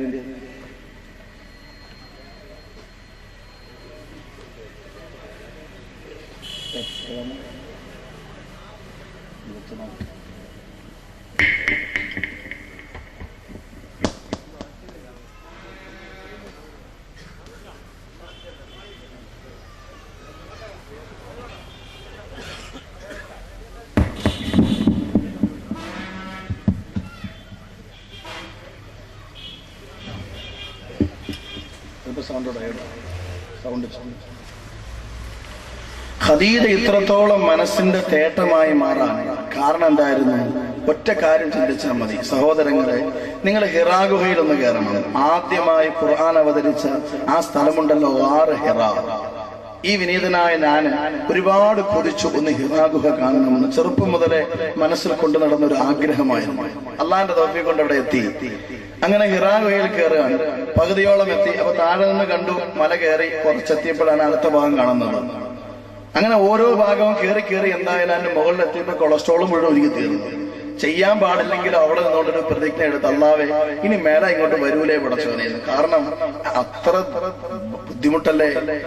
ഇന്നിപ്പോ ഞാൻ പറയണത്, ഈ രാവിലെ ആകുമ്പോ കൊളസ്ട്രോളും അതുപോലെ ഉള്ള അസുഖങ്ങളൊക്കെ പിടിച്ചിട്ട് രാവിലെ എല്ലാ സ്ഥലങ്ങളിലും ഞങ്ങൾ ഇന്ന് രാവിലെ ഇങ്ങോട്ട് വന്നപ്പോ ഇന്നലെ വാദം കഴിഞ്ഞ് രാത്രിയിലേ ഇങ്ങ് വിട്ടു. കാരണം എന്താ, ഇന്ന് ന്യൂ ഇയർ ആണ്. അപ്പൊ അതുകൊണ്ട് റോഡൊക്കെ ബ്ലോക്ക് ആയിരിക്കും, ഇവിടെ വന്നെത്താൻ കഴിയില്ല. ഇന്നലെ കബീർ ഉസ്താദിനെ താമസം അതുകൊണ്ടാണ്. അപ്പൊ അതുകൊണ്ട് ഇന്നലെ രാത്രി തന്നെ ഇങ്ങ് വിട്ടു. രാവിലെ പ്രഭാതത്തിൽ ഞങ്ങൾ വരുമ്പോ റോഡിൽ കൂടി നോക്കുമ്പോ സഹോദരിമാരൊക്കെ ഇങ്ങനെ നടക്കുകയാണ്. എന്തോരം നടത്തും. ആ കയ്യെങ്ങാനും പാണ്ടിലോറി മുട്ടിപ്പോയ പാണ്ടിലോറി 4 ഭാഗമായിട്ട് മറിഞ്ഞു. അത്ര ഊക്കം നടത്താൻ രാവിലെ കൊളസ്ട്രോൾ കുറയാൻ വേണ്ടി. ഒരു പ്രാവശ്യം ഒന്ന് ഹിറാ ഗുഹയിൽ കയറിയിട്ട് ഇറങ്ങിയാൽ അൽഹംദുലില്ലാഹ് എല്ലാം തീരുന്ന എന്റെ പ്രശ്നം. അത്ര കടുപ്പമാണ്. ഇന്നിപ്പോ കയറാൻ സ്റ്റെപ്പുണ്ട്, പിടിച്ചു കയറാനുള്ള കമ്പിയും സൗകര്യമൊക്കെ സൗദി ഗവൺമെന്റ് ചെയ്തിട്ടുണ്ട്. പക്ഷേ എന്റെ സഹോദരങ്ങളെ, ഇതൊന്നുമില്ലാത്തൊരു കാലമുണ്ടായിരുന്നു. അല്ലാഹുവിന്റെ റസൂൽ അതിന്റെ പുറത്തിരിക്കുമ്പോ ആ ഭാഗത്തേക്ക് ഒരു ദിവസം അല്ലാഹുവിന്റെ റസൂലിന്റെ പ്രിയപ്പെട്ട ഭർത്താവിന്റെ മുമ്പിലേക്ക് ഖദീജ ഒരു ദിവസം 3 പ്രാവശ്യം കയറി ഇറങ്ങുമായിരുന്നു. ഭക്ഷണവുമായി വെള്ളവുമായി. സുബ്ഹാനല്ലാഹ്, ആ മലയുടെ മുകളിൽ നിന്നുകൊണ്ട് ഈ വിനീതനായ ഞാൻ കണ്ണ് നിറഞ്ഞു പോയി. എന്താ ഈ ഖദീജയല്ലയോ? ഈ ഖദീജ എങ്ങനെയാണ് റസൂലുള്ളാഹിന്റെ പ്രേമബാധിതമാകാതിരിക്കുക? എങ്ങനെ റസൂലുള്ളാഹി ഖദീജയെ ഇഷ്ടപ്പെടാതിരിക്കുക? എങ്ങനെയാണ് പ്രവാചകന്റെ ഖദീജയെ മറക്കാൻ പറ്റുക? അത്ര മാർദ്ദവമായ സ്വഭാവമായിരുന്നില്ലയോ ഖദീജയുടേത്? റസൂലുള്ളാഹി തങ്ങളെ ഒരു വാക്കുകൊണ്ട് പോലും വിഷമിപ്പിക്കാൻ ഖദീജ ഇഷ്ടപ്പെട്ടിരുന്നില്ല. അതിന്റെ ഒറ്റ സംഭവം മനസ്സിലാക്കിയാൽ ഈ ഹിറാ ഗുഹ കഴിഞ്ഞാൽ ഖദീജക്ക് അർപ്പണ മനോഭാവത്തിന്റെ മനസ്സ് മനസ്സിലാക്കാൻ ചരിത്രത്തില് വിശുദ്ധ ഖുർആൻ ഒരു സഹാബിയുടെ പേര് പറയുന്നുണ്ട്. ആരാന്നറിയാമോ? സദസ്സിൽ ആർക്കെങ്കിലും ഖുർആനുമായി ഖുർആന്റെ തീരങ്ങളിൽ നമ്മുടെ വിഷയം ഖുർആനെ പറ്റി എത്ര പേർക്ക് നാട്ടുകാർക്ക് ബന്ധമുണ്ടെന്നറിയാം. ഖുർആനില് ഒരു സ്വഹാബിയുടെ, നബിയുടെ അല്ല, ഒരു സ്വഹാബിയുടെ പേര് പറയുന്നുണ്ട്. ആരെന്നാർക്കെങ്കിലും പറയാം? റളിയല്ലാഹു തആല കറക്റ്റ് ആണ്. അൽഹംദുലില്ലാഹ്. നല്ല സദസ്സ്. സയ്യിദ് ഇബ്നു ഹാരിസ. അബൂബക്കർ റളിയല്ലാഹുവിന്റെ പേര് പറഞ്ഞില്ല, ഉമർ ഫാറൂഖിന്റെ പേര് പറഞ്ഞില്ല, ഉസ്മാൻ ഇബ്നു അഫ്ഫാന്റെ പേര് പറഞ്ഞില്ല. റസൂലുള്ളാഹിന്റെ 2 ഭാര്യമാരെ കെട്ടാൻ, രണ്ട് മക്കളെ കെട്ടാൻ ഭാഗ്യം കിട്ടിയ ഉസ്മാന്റെ പേരില്ല. അലി ഹൈദർ ഖറാറിന്റെ പേരില്ല. അല്ലാഹുവിന്റെ വിശുദ്ധ ഖുർആൻ പേരെടുത്ത് പറഞ്ഞൊരു സഹാബിയാണ് സയ്യിദ് ഇബ്നു ഹാരിസ റളിയല്ലാഹു തആല അൻഹു. ആരാണ് സയ്യിദ് എന്ന് മനസ്സിലാക്കണം എന്റെ പ്രിയമുള്ളവരെ. ഇറാഖിന്റെ തെരുവോരങ്ങളിൽ മാതാപിതാക്കളുമായി സഞ്ചരിക്കുമ്പോ സയ്യിദ് എന്ന പൊന്നുമോനെ കൊള്ളക്കാര് തട്ടിക്കൊണ്ടുവരികയാണ്. അങ്ങനെ മക്കയിലെ ഉക്കാൽ ചന്തയിൽ കൊണ്ടുവച്ച് കച്ചവടം നടത്തുമ്പോ അല്ലാഹുവിന്റെ റസൂൽ ഒരിക്കൽ രാവിലെ പ്രഭാതത്തിൽ സുബഹി നമസ്കാരം കഴിഞ്ഞ് മക്കയിലെ ഉക്കാൽ ചന്തയിലൂടെ നടന്നു പോകുമ്പോ ഒരു ഭാഗത്തൊരു ലേലം വിളി കേൾക്കുകയാണ്. 300 ദിർഹം എന്ന് ലേലം വിളിച്ചു. അല്ലാഹുവിന്റെ റസൂൽ ആ ഭാഗത്തേക്ക് നോക്കുമ്പോ സുന്ദരനും സുമുഖനുമായ 7 വയസ്സ് പ്രായമുള്ളൊരു കുട്ടിയാണ്. അല്ലാഹുവിന്റെ റസൂൽ നേരെ വീട്ടിലേക്ക് ചെന്നു. പ്രവാചകന്റെ മനസ്സിൽ എന്തെങ്കിലും ഉണ്ടായ അത് മനസ്സിലാക്കാൻ ഖദീജക്ക് കഴിയുമായിരുന്നു. റസൂലുള്ള ഒന്നും മിണ്ടിയില്ല. സയ്യിദിനെ വാങ്ങാൻ ആഗ്രഹമുണ്ട്, പക്ഷേ പൈസ ഇല്ലല്ലോ. അല്ലാഹുവിന്റെ റസൂൽ ഉള്ളിലൊതുക്കിക്കൊണ്ട് വീട്ടിലേക്ക് കടന്നു പോകുമ്പോ ഖദീജ ചോദിച്ചു പോയി, യാ റസൂലല്ലാഹ്, എന്തോ ഒന്ന് മനസ്സിൽ ഒളിക്കുന്നുണ്ടല്ലോ നബിയെ. എന്താണ് നബിയെ മനസ്സിനുള്ളിൽ ഒതുക്കുന്നത്? അല്ലാഹുവിന്റെ റസൂൽ പറഞ്ഞു, ഖദീജ, ആ കച്ചവട ചന്തയില് ഒരു ഒരു പാവപ്പെട്ട പൊന്നുമോനെ വെച്ച് വിലപേശുകയാണ്. എന്റെ കയ്യിൽ പൈസ ഉണ്ടായിരുന്നുവെങ്കിൽ സയ്യിദിനെ വാങ്ങിക്കുമായിരുന്നു. ഖദീജ പറഞ്ഞു, യാ റസൂലല്ലാഹ്, അങ്ങയുടെ കയ്യിലല്ലയോ എന്റെ ഖജനാവിന്റെ താക്കോല്, എന്റെ പണക്കിരി അങ്ങയുടെ കയ്യിലല്ലയോ, അങ്ങയുടെ ഇഷ്ടപ്രകാരം അത് എടുത്തുകൂടെ? അല്ലാഹുവിന്റെ റസൂൽ പറഞ്ഞു, ഖദീജ, അത് എന്റെ സ്വത്തല്ലല്ലോ. എന്റെ ഭർത്താക്കന്മാര് മനസ്സിലാക്കിക്കോ, ഭാര്യമാരുടെ സ്വത്തിന് വേണ്ടി, പെണ്ണിന്റെ പണത്തിന് വേണ്ടി കണക്ക് പറഞ്ഞ് ഭാര്യമാരുടെ അവരെ വീട്ടിലേക്ക് പറഞ്ഞയച്ചു. പ്രശ്നത്തിന്റെ തിരികൊളുത്തുന്ന ചെറുപ്പക്കാരാ, മനസ്സിലാക്കിക്കോ, അല്ലാഹുവിന്റെ റസൂലുണ്ടല്ലോ തന്റെ ഭാര്യയോട് പറയുകയാ, എന്റെ ഖദീജ, എന്റെ കയ്യിൽ നീ ഏൽപ്പിച്ചിരിക്കുന്ന പണമുണ്ടല്ലോ, അത് എന്റെതല്ലല്ലോ നബി, എന്റെതല്ലല്ലോ ഖദീജ. ഖദീജ പറഞ്ഞു, നബിയേ, അങ്ങനെ പറയല്ലേ നബിയേ, എനിക്കുള്ളതെല്ലാം അങ്ങേക്ക് ഫിദാക അബീ വ ഉമ്മീ യാ റസൂലല്ലാഹ്, മാതാപിതാക്കൾ അങ്ങേക്ക് അർപ്പണം നബിയെ. ഒരിക്കലും അങ്ങനെ പറയല്ലേ, എനിക്കുള്ളതെല്ലാം അങ്ങയുടേതാണ്, എനിക്കുള്ളതെല്ലാം അങ്ങേക്ക് സമർപ്പണവുമാണ്. അല്ലാഹുവിന്റെ റസൂൽ സല്ലല്ലാഹു അലൈഹി വസല്ലം തങ്ങൾ ഉടനെ 300 ദിർഹം എടുത്ത് ആ കാർ ഇതുവരെ എടുത്ത് മാറ്റിയിട്ടില്ല. ആരുടേതാണ് മനസ്സിലായില്ലേ? KL 58 E 3020 I10 വണ്ടി.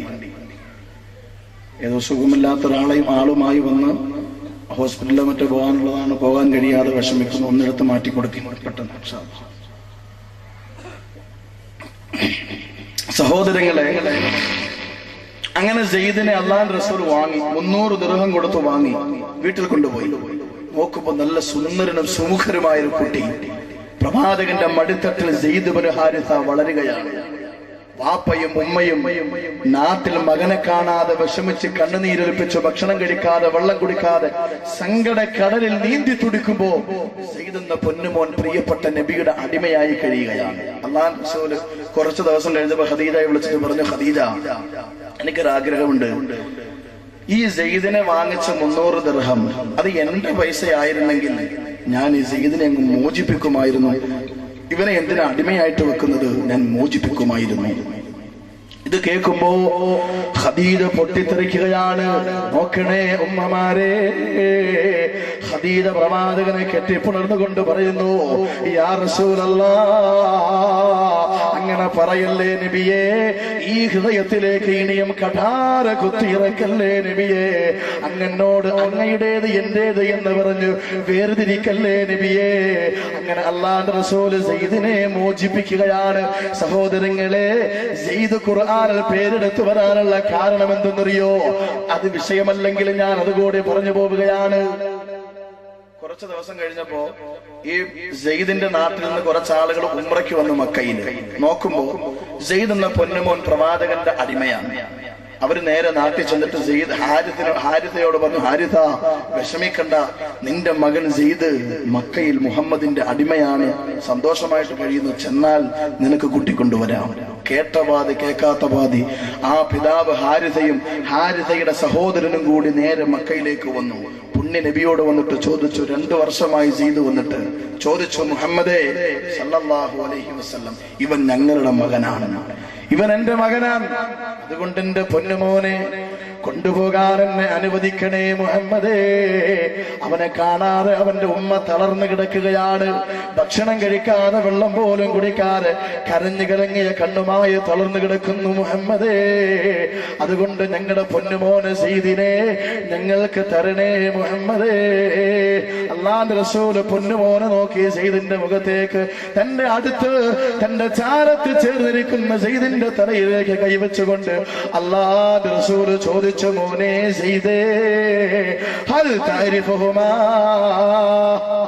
മോനെ നിനക്ക് വരെ അറിയുമോ? സെയ്ദ് തലയാട്ടി, അറിയും നബിയെ, അവർ 2 പേർ, ഒന്നെന്റെ കൊച്ചാപ്പയും ഒന്ന് വാപ്പയുമാണ്. പുന്നാർ നബിതങ്ങൾ പറഞ്ഞു, സെയ്ദേ, നിനക്ക് വേണമെങ്കിൽ ഇവരുടെ കൂടെ പോവാം.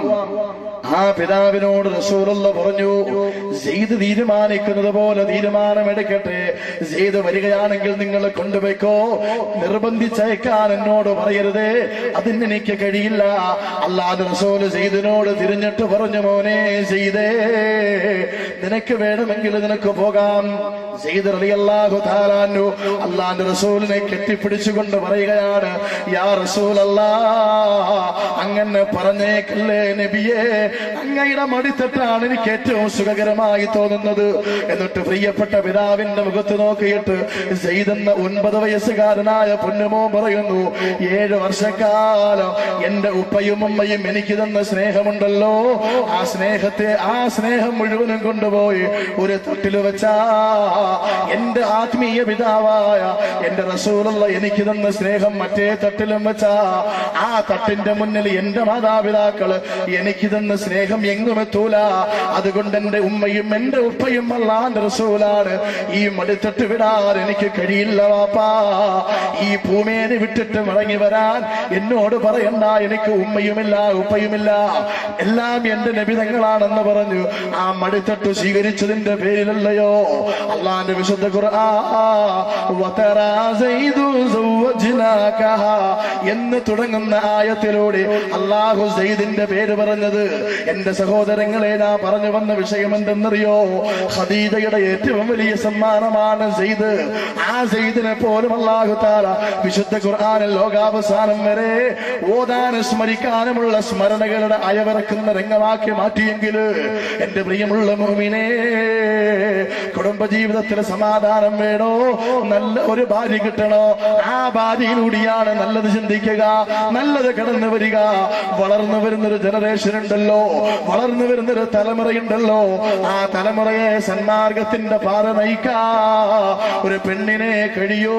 അതുകൊണ്ട് നിങ്ങൾ സ്വാലിഹത്തായ 4 സ്വഭാവമുള്ള പെണ്ണിനെ നിങ്ങൾ കല്യാണം കഴിച്ചോ, ജീവിതത്തിൽ ബറക്കത്ത് ചെയ്യുന്നതാ. രണ്ടാമത്തത് പിന്നെ വിവാഹമാണ്. അല്ലാഹുവിന്റെ റസൂൽ പറഞ്ഞു സല്ലല്ലാഹു അലൈഹി വസല്ലം, നീ ആരെ കെട്ടണം, നീ ആരെ കെട്ടരുത്. എന്റെ ഭാര്യ എന്റെ ഭാര്യയല്ല, എന്റെ ശരീരത്തിന്റെ ഭാഗമാണ്. പക്ഷെ അവളെ എങ്ങനെ തെരഞ്ഞെടുക്കേണ്ടത്? അവൾ ആരായിരിക്കണം? ഏതവളെങ്കിലും പോയി വിളിച്ചുകൊണ്ട് വന്നാൽ ജീവിതം കൊള്ളം തോണ്ടും. വിവാഹം എന്നൊരു വല്ലാത്ത മരീചികയാണ് സഹോദരങ്ങളെ. എത്രയെത്ര കല്യാണങ്ങൾക്കാണ് നമ്മൾ സാക്ഷിയാകുന്നത് അല്ലേ? ഉത്സവ സമാനമായി ഏതെങ്കിലും ഒരു നിക്കാഹെങ്കിലും ഇത്രയും തിങ്ങി നിറഞ്ഞ ഈ സദസ്സിനോട് ആർജവത്തോടെ ആത്മാഭിമാനത്തോടെ ഞാനൊന്ന് ചോദിക്കട്ടെ, മുസ്ലിം ലോകമേ, നമ്മുടെ ആത്മീയ ആചാര്യനും ആത്മീയ നേതാവും ആത്മീയ ഗുരുവും ആത്മീയ വാപ്പയുമായ മുഹമ്മദുർ റസൂലുള്ളാഹിന്റെ രീതി അനുസരിച്ച് സുന്നത്തനുസരിച്ച് കല്യാണം കഴിക്കാൻ ഈ സദസ്സിൽ എത്ര പേർക്ക് കഴിഞ്ഞിട്ടുണ്ട്? ഞാൻ വെല്ലുവിളിക്കുക, കഴിഞ്ഞിട്ടില്ല. ഞാൻ പറഞ്ഞു തരാം. അല്ലാഹുവിന്റെ റസൂല് പറഞ്ഞു, ഈ നല്ല സ്വഭാവവും നല്ല ശൈലി നിങ്ങളുടെ ജീവിതത്തിൽ കിട്ടണമെങ്കിൽ നബിതങ്ങൾ കല്യാണം കഴിച്ചപ്പോൾ നിങ്ങൾ കല്യാണം കഴിക്കണം. ഇവിടെയൊക്കെ ഈ സ്ഥലത്തിന്റെ പേരെന്താണ്? പാലക്കാട്, പാലക്കൂന്. അതെല്ലാവരും കൂനുള്ളവരാണ് ഇവിടെ. ഈ സ്ഥലത്ത് സാധാരണ കല്യാണം നടക്കുന്നത് ഏത് ദിവസമാണ്? നിക്കാഹുകൾ ഏത് ദിവസമാണ്? ഞായറാഴ്ച ഏറ്റവും അധികം. കാരണം എന്താണ്? എനിക്കറിയാം അങ്ങനെയുള്ള മറുപടിയെ കിട്ടുള്ളൂ. എല്ലായിടത്തും അത് തന്നെയാണ്. ഞായറാഴ്ച ആരുടെ ആരാധനാ ദിവസമാണെന്നറിയോ? പറഞ്ഞോളി. ക്രിസ്ത്യാനികളുടെ. എല്ലാവർക്കും അറിയുമല്ലോ. ഏറ്റവും നല്ല ദിവസത്തിലാണ് നിക്കാഹ് നടത്തേണ്ടത് അല്ലേ? നിക്കാഹ് ഇബാദത്താണ്. കാരണം അതൊരു വിവാഹത്തിൽ ഒതുങ്ങേണ്ടതല്ല. പരലോകത്തിന്റെ പടവുകൾ കയറിപ്പോകാൻ ഈ വിവാഹം കാരണമാകേണ്ടതുണ്ട്. അത് പുണ്യ നബിയുടെ സുന്നത്തനുസരിച്ച് ചെയ്യണം. എത്ര പേർക്ക് ചെയ്യാൻ കഴിഞ്ഞിട്ടുണ്ട്? നമ്മളെല്ലാം ഞായറാഴ്ച കല്യാണം വെക്കണത് അല്ലെ? സദ്യ ഞായറാഴ്ച വെച്ചോളിൻ, പ്രശ്നമില്ല. പക്ഷെ പുണ്യമായ നിക്കാഹ് കർമ്മം അല്ലാഹുവിന്റെ റസൂൽ പറഞ്ഞു ഏറ്റവും നല്ല ദിവസം സയ്യിദുൽ അയ്യാമി യൗമുൽ ജുമുഅ, ഏറ്റവും നല്ല ദിവസം വെള്ളിയാഴ്ചയാണ്. അല്ലാഹുവിന്റെ റസൂൽ പ്രിയപ്പെട്ട പൊന്നുമോളില്ലേ ഫാത്തിമ റളിയല്ലാഹു തആല അൻഹയെ കല്യാണം കഴിച്ചു കൊടുക്കുമ്പോ ലിയാരിതങ്ങളെ തിരഞ്ഞെടുത്തതിന് ശേഷം കല്യാണം നടത്തിയത് എവിടെ വെച്ചാണ്? ഏത് ദിവസമാണ്? വെള്ളിയാഴ്ച ദിവസമാണ്. സുബ്ഹാനല്ലാഹ്. ആ ഫാത്തിമയെ പോലെ ലോകത്തിനൊരു മാതൃകാ ജീവിതം സമ്മാനിക്കാ ലോകത്തൊരു ഏതെങ്കിലും ഒരു ദമ്പതികൾക്ക് കഴിഞ്ഞിട്ടുണ്ടോ? അത് കഴിയുകയില്ല. കാരണം എന്താ?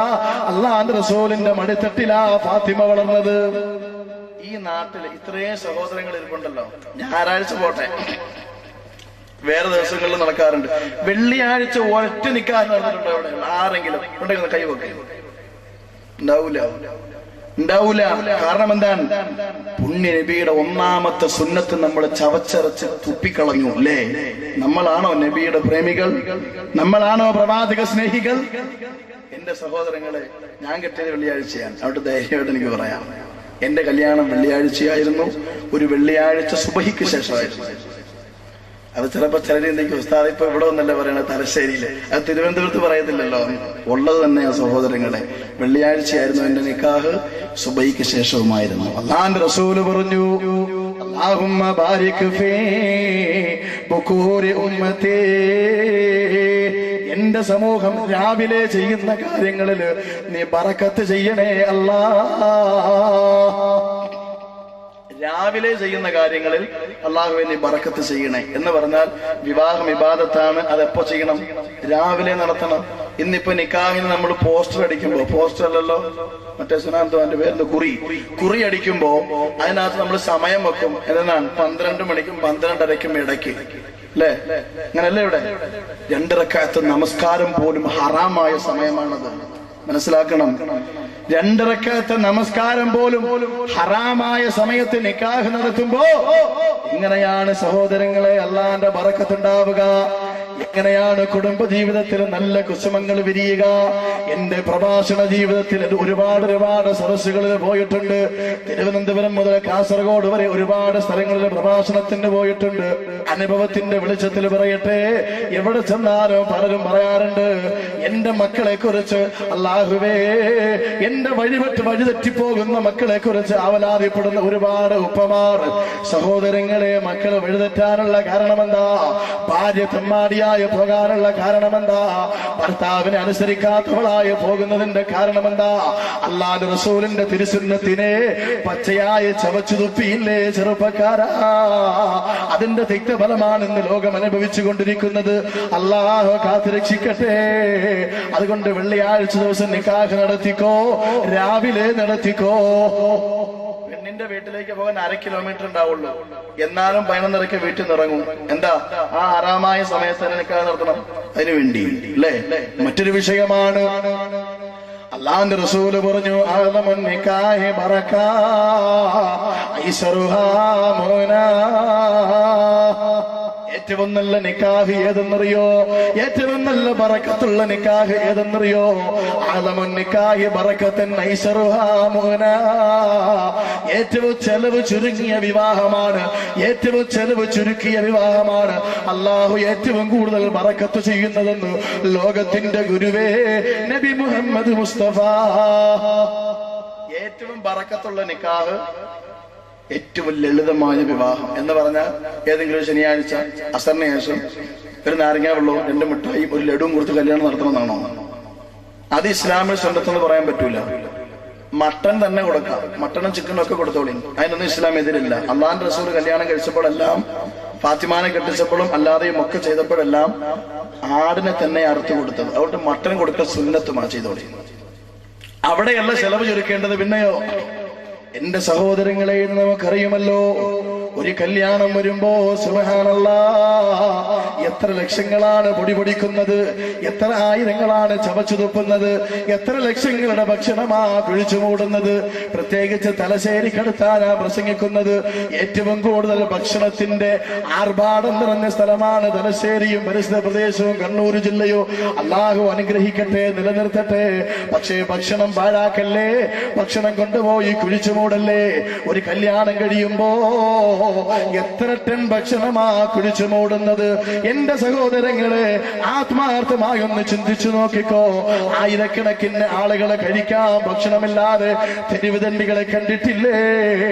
ഓരോ ടൗൺ പ്രദേശത്ത് ചെല്ലുമ്പോ എട്ടും പൊട്ടും അറിയാത്ത 7 or 8 പ്രായമുള്ള കൊച്ചുമക്കള് ഏതൊക്കെയോ ഹോട്ടലുകളുടെ പിന്നിൽ വന്ന് വലിച്ചെറിയുന്ന വേസ്റ്റിൽ നിന്ന് വടിച്ചു നക്കി തിന്നുന്ന കാഴ്ച മനസ്സിനെ ഈറണിയിക്കുന്നില്ലേ?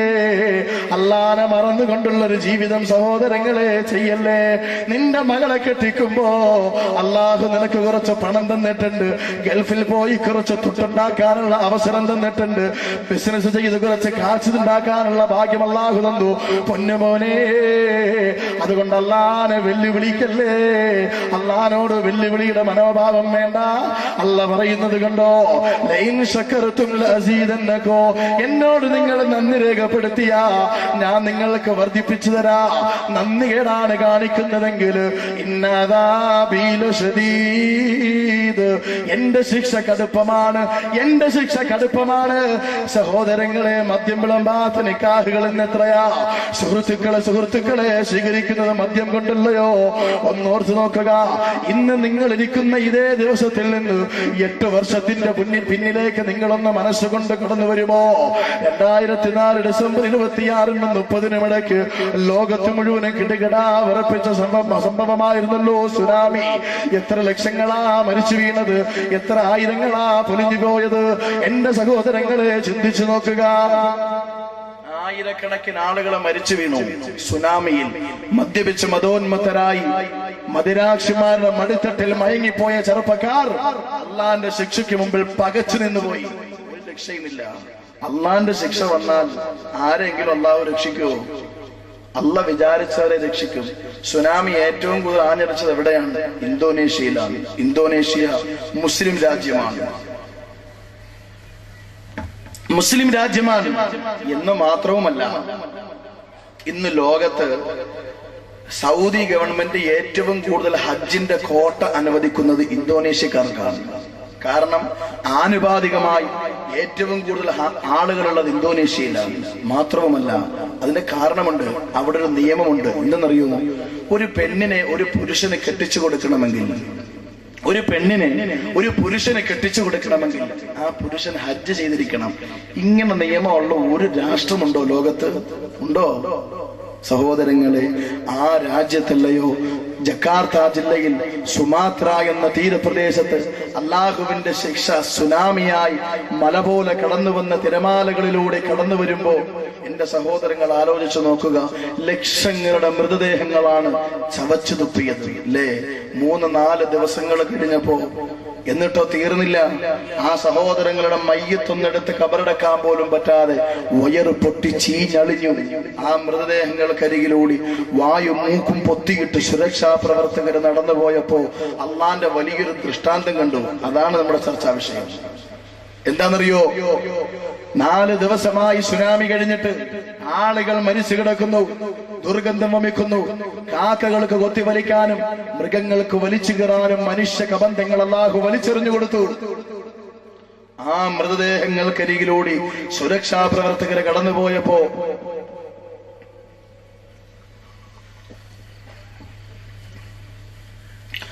അത്ഭുതപ്പെടുത്തുന്ന ഒരു കാഴ്ച കണ്ടു. 4 മാസം മാത്രം പ്രായമായൊരു കുഞ്ഞ്, 4 മാസം മാത്രം പ്രായമായൊരു കുഞ്ഞ് സ്വന്തം ഉമ്മയുടെ മാർവിടത്തിൽ കിടന്ന് അമ്മിഞ്ഞപ്പാലിന് വേണ്ടി നിലവിളിക്കുകയാണ്. സഹോദരങ്ങളെ, ചിന്തിച്ചു നോക്കണം. മല പോലെ സുനാമി കടന്നു വന്നപ്പോ പാല് കൊടുത്തുകൊണ്ടിരുന്ന മക്കളെ പോലും പിടിച്ചു പറിച്ചു വലിച്ചെറിഞ്ഞിട്ടാ ഉമ്മമാർ ഓടി രക്ഷപ്പെടാൻ ശ്രമിച്ചത്. അത്ര ഭീകരമായ അവസ്ഥ. ആ ഒരാൾ പോലും രക്ഷപ്പെടാത്ത ഇന്തോനേഷ്യയെ തകർത്തെറിഞ്ഞ സുനാമിയിൽ 4 വയസ്സുകാരിയായ പിഞ്ചു പൈതലിനെ സംരക്ഷിച്ചത് ആരാണ്? മനസ്സിലേക്ക് കടന്നു വരിക. അതുകൊണ്ട് അള്ളാഹുവിനോട് വെല്ലുവിളി. ഇച്ചിരി പണം ഉണ്ടായി, കുറച്ച് സൗകര്യമൊക്കെ കിട്ടി, കുറച്ച് വീടും സൗകര്യം കാറും വണ്ടിയൊക്കെ കിട്ടിയെന്ന് കരുതി അള്ളാഹുവിനോട് വെല്ലുവിളിയുടെ മനോഭാവം നമുക്ക് വരാൻ പാടില്ല. അത് വന്നാൽ ഇന്ന അദാബി ലശദീദ്, വിനയാന്വിതനായി കഴിയുക, നന്മയുടെ പ്രതീകമാവുക. ഈ ദൂർത്തടിക്കുന്ന പൈസയുടെ ഒരു അംശം പാവപ്പെട്ടവന് കൊടുത്താൽ സുബ്ഹാനല്ലാഹ്, എത്രയെത്ര ആളുകളാണ് രാവിലെ മുതൽ വൈകുന്നേരം വരെ പാടത്ത് പണിയെടുക്കുന്നവനും കൂലിവേല ചെയ്യുന്നവനും വൈകുന്നേരം തിരിച്ചു വന്നിട്ട് തന്റെ ഭാര്യയുടെ മുഖത്ത് നോക്കി പുര നിറഞ്ഞിരിക്കുന്ന മകളെ നോക്കിയിട്ട് കണ്ണുനീരൊലിപ്പിക്കാൻ വിധിക്കപ്പെട്ട എത്രയോ ഉപ്പമാർ. സുബ്ഹാനല്ലാഹ്, ആ കുടുംബത്തിന്റെ നേരെ എന്താണ് എന്റെ സഹോദരങ്ങളെ മനസ്സ് തുറക്കാത്തത്? എന്താണ് കണ്ണു തുറന്നൊന്ന് നോക്കാത്തത്? അല്ലാഹു അനുഗ്രഹിക്കട്ടെ. ചിന്തിക്കണം നമ്മള്. അതുകൊണ്ട് അല്ലാഹു റസൂൽ പറയുകയാണ്, ഏറ്റവും നല്ല നിക്കാഹ് ഏതെന്നറിയോ? ഐസറുഹാ മോനാ, ഏറ്റവും ചെലവ് ചുരുങ്ങിയ വിവാഹമാണ്. കണ്ടില്ലേ, ഫാത്തിമ ബീവിയെ അല്ലാഹു റസൂൽ കെട്ടിച്ചു കൊടുക്കുമ്പോ ഒരു വെള്ളിയാഴ്ച ദിവസം രാവിലെ എങ്ങനെയായിരുന്നു ഫാത്തിമാനെ കെട്ടിച്ചു കൊടുത്തത്? ഇൻഷാ അല്ലാഹ് വിഷയത്തിലേക്ക് വരുമ്പോൾ ഞാൻ പറയാം. സമയം കഴിഞ്ഞു വളച്ചതമ്പുരാനെ, എങ്ങും എത്തിയിട്ടുമില്ല, സമയം കഴിഞ്ഞു.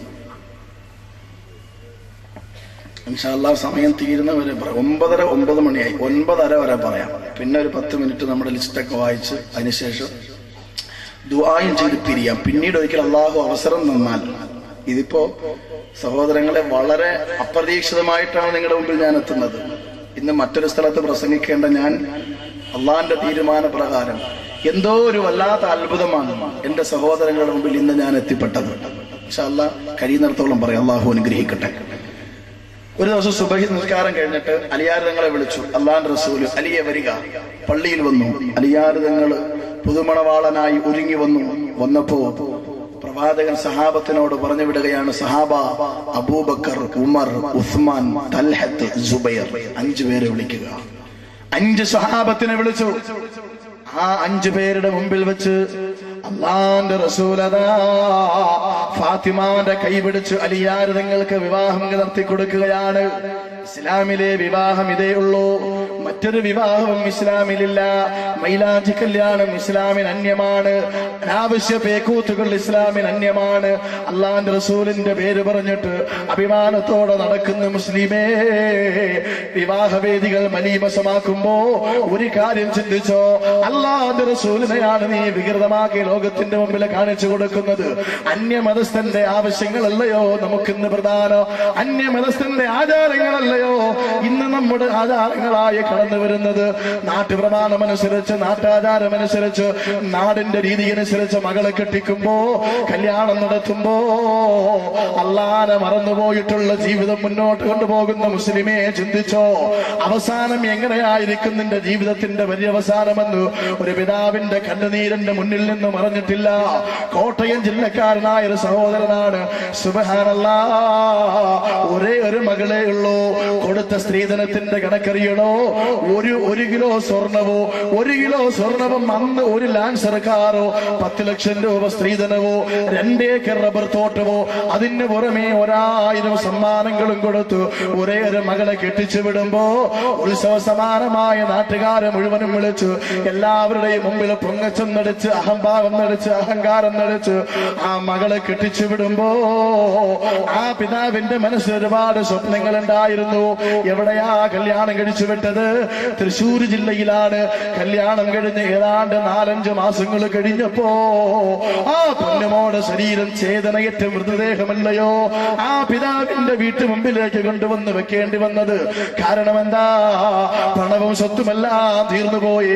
എല്ലാം മദ്യപിക്കാനും കൂട്ടുകാരെ സൽക്കരിക്കാൻ വേണ്ടി ചെറുപ്പക്കാരെ നശിപ്പിച്ചു കളഞ്ഞു. അവസാനം പ്രിയപ്പെട്ട ഭാര്യയെ ഉപദ്രവിക്കാൻ തുടങ്ങിയപ്പോ ആ പെൺകുട്ടി, റജീന എന്ന പെൺകുട്ടി, പിതാവിനോട് വിളിച്ചു പറഞ്ഞു, വാപ്പാ ഇനി ഒരിക്കലും എനിക്ക് മുന്നോട്ട് പോകാൻ പറ്റൂല. വാപ്പ പറഞ്ഞു, മോളെ വിവാഹമാണ്, ബന്ധമാണ്, സൂക്ഷിച്ചു പൊരുത്തപ്പെട്ടു പോവുക.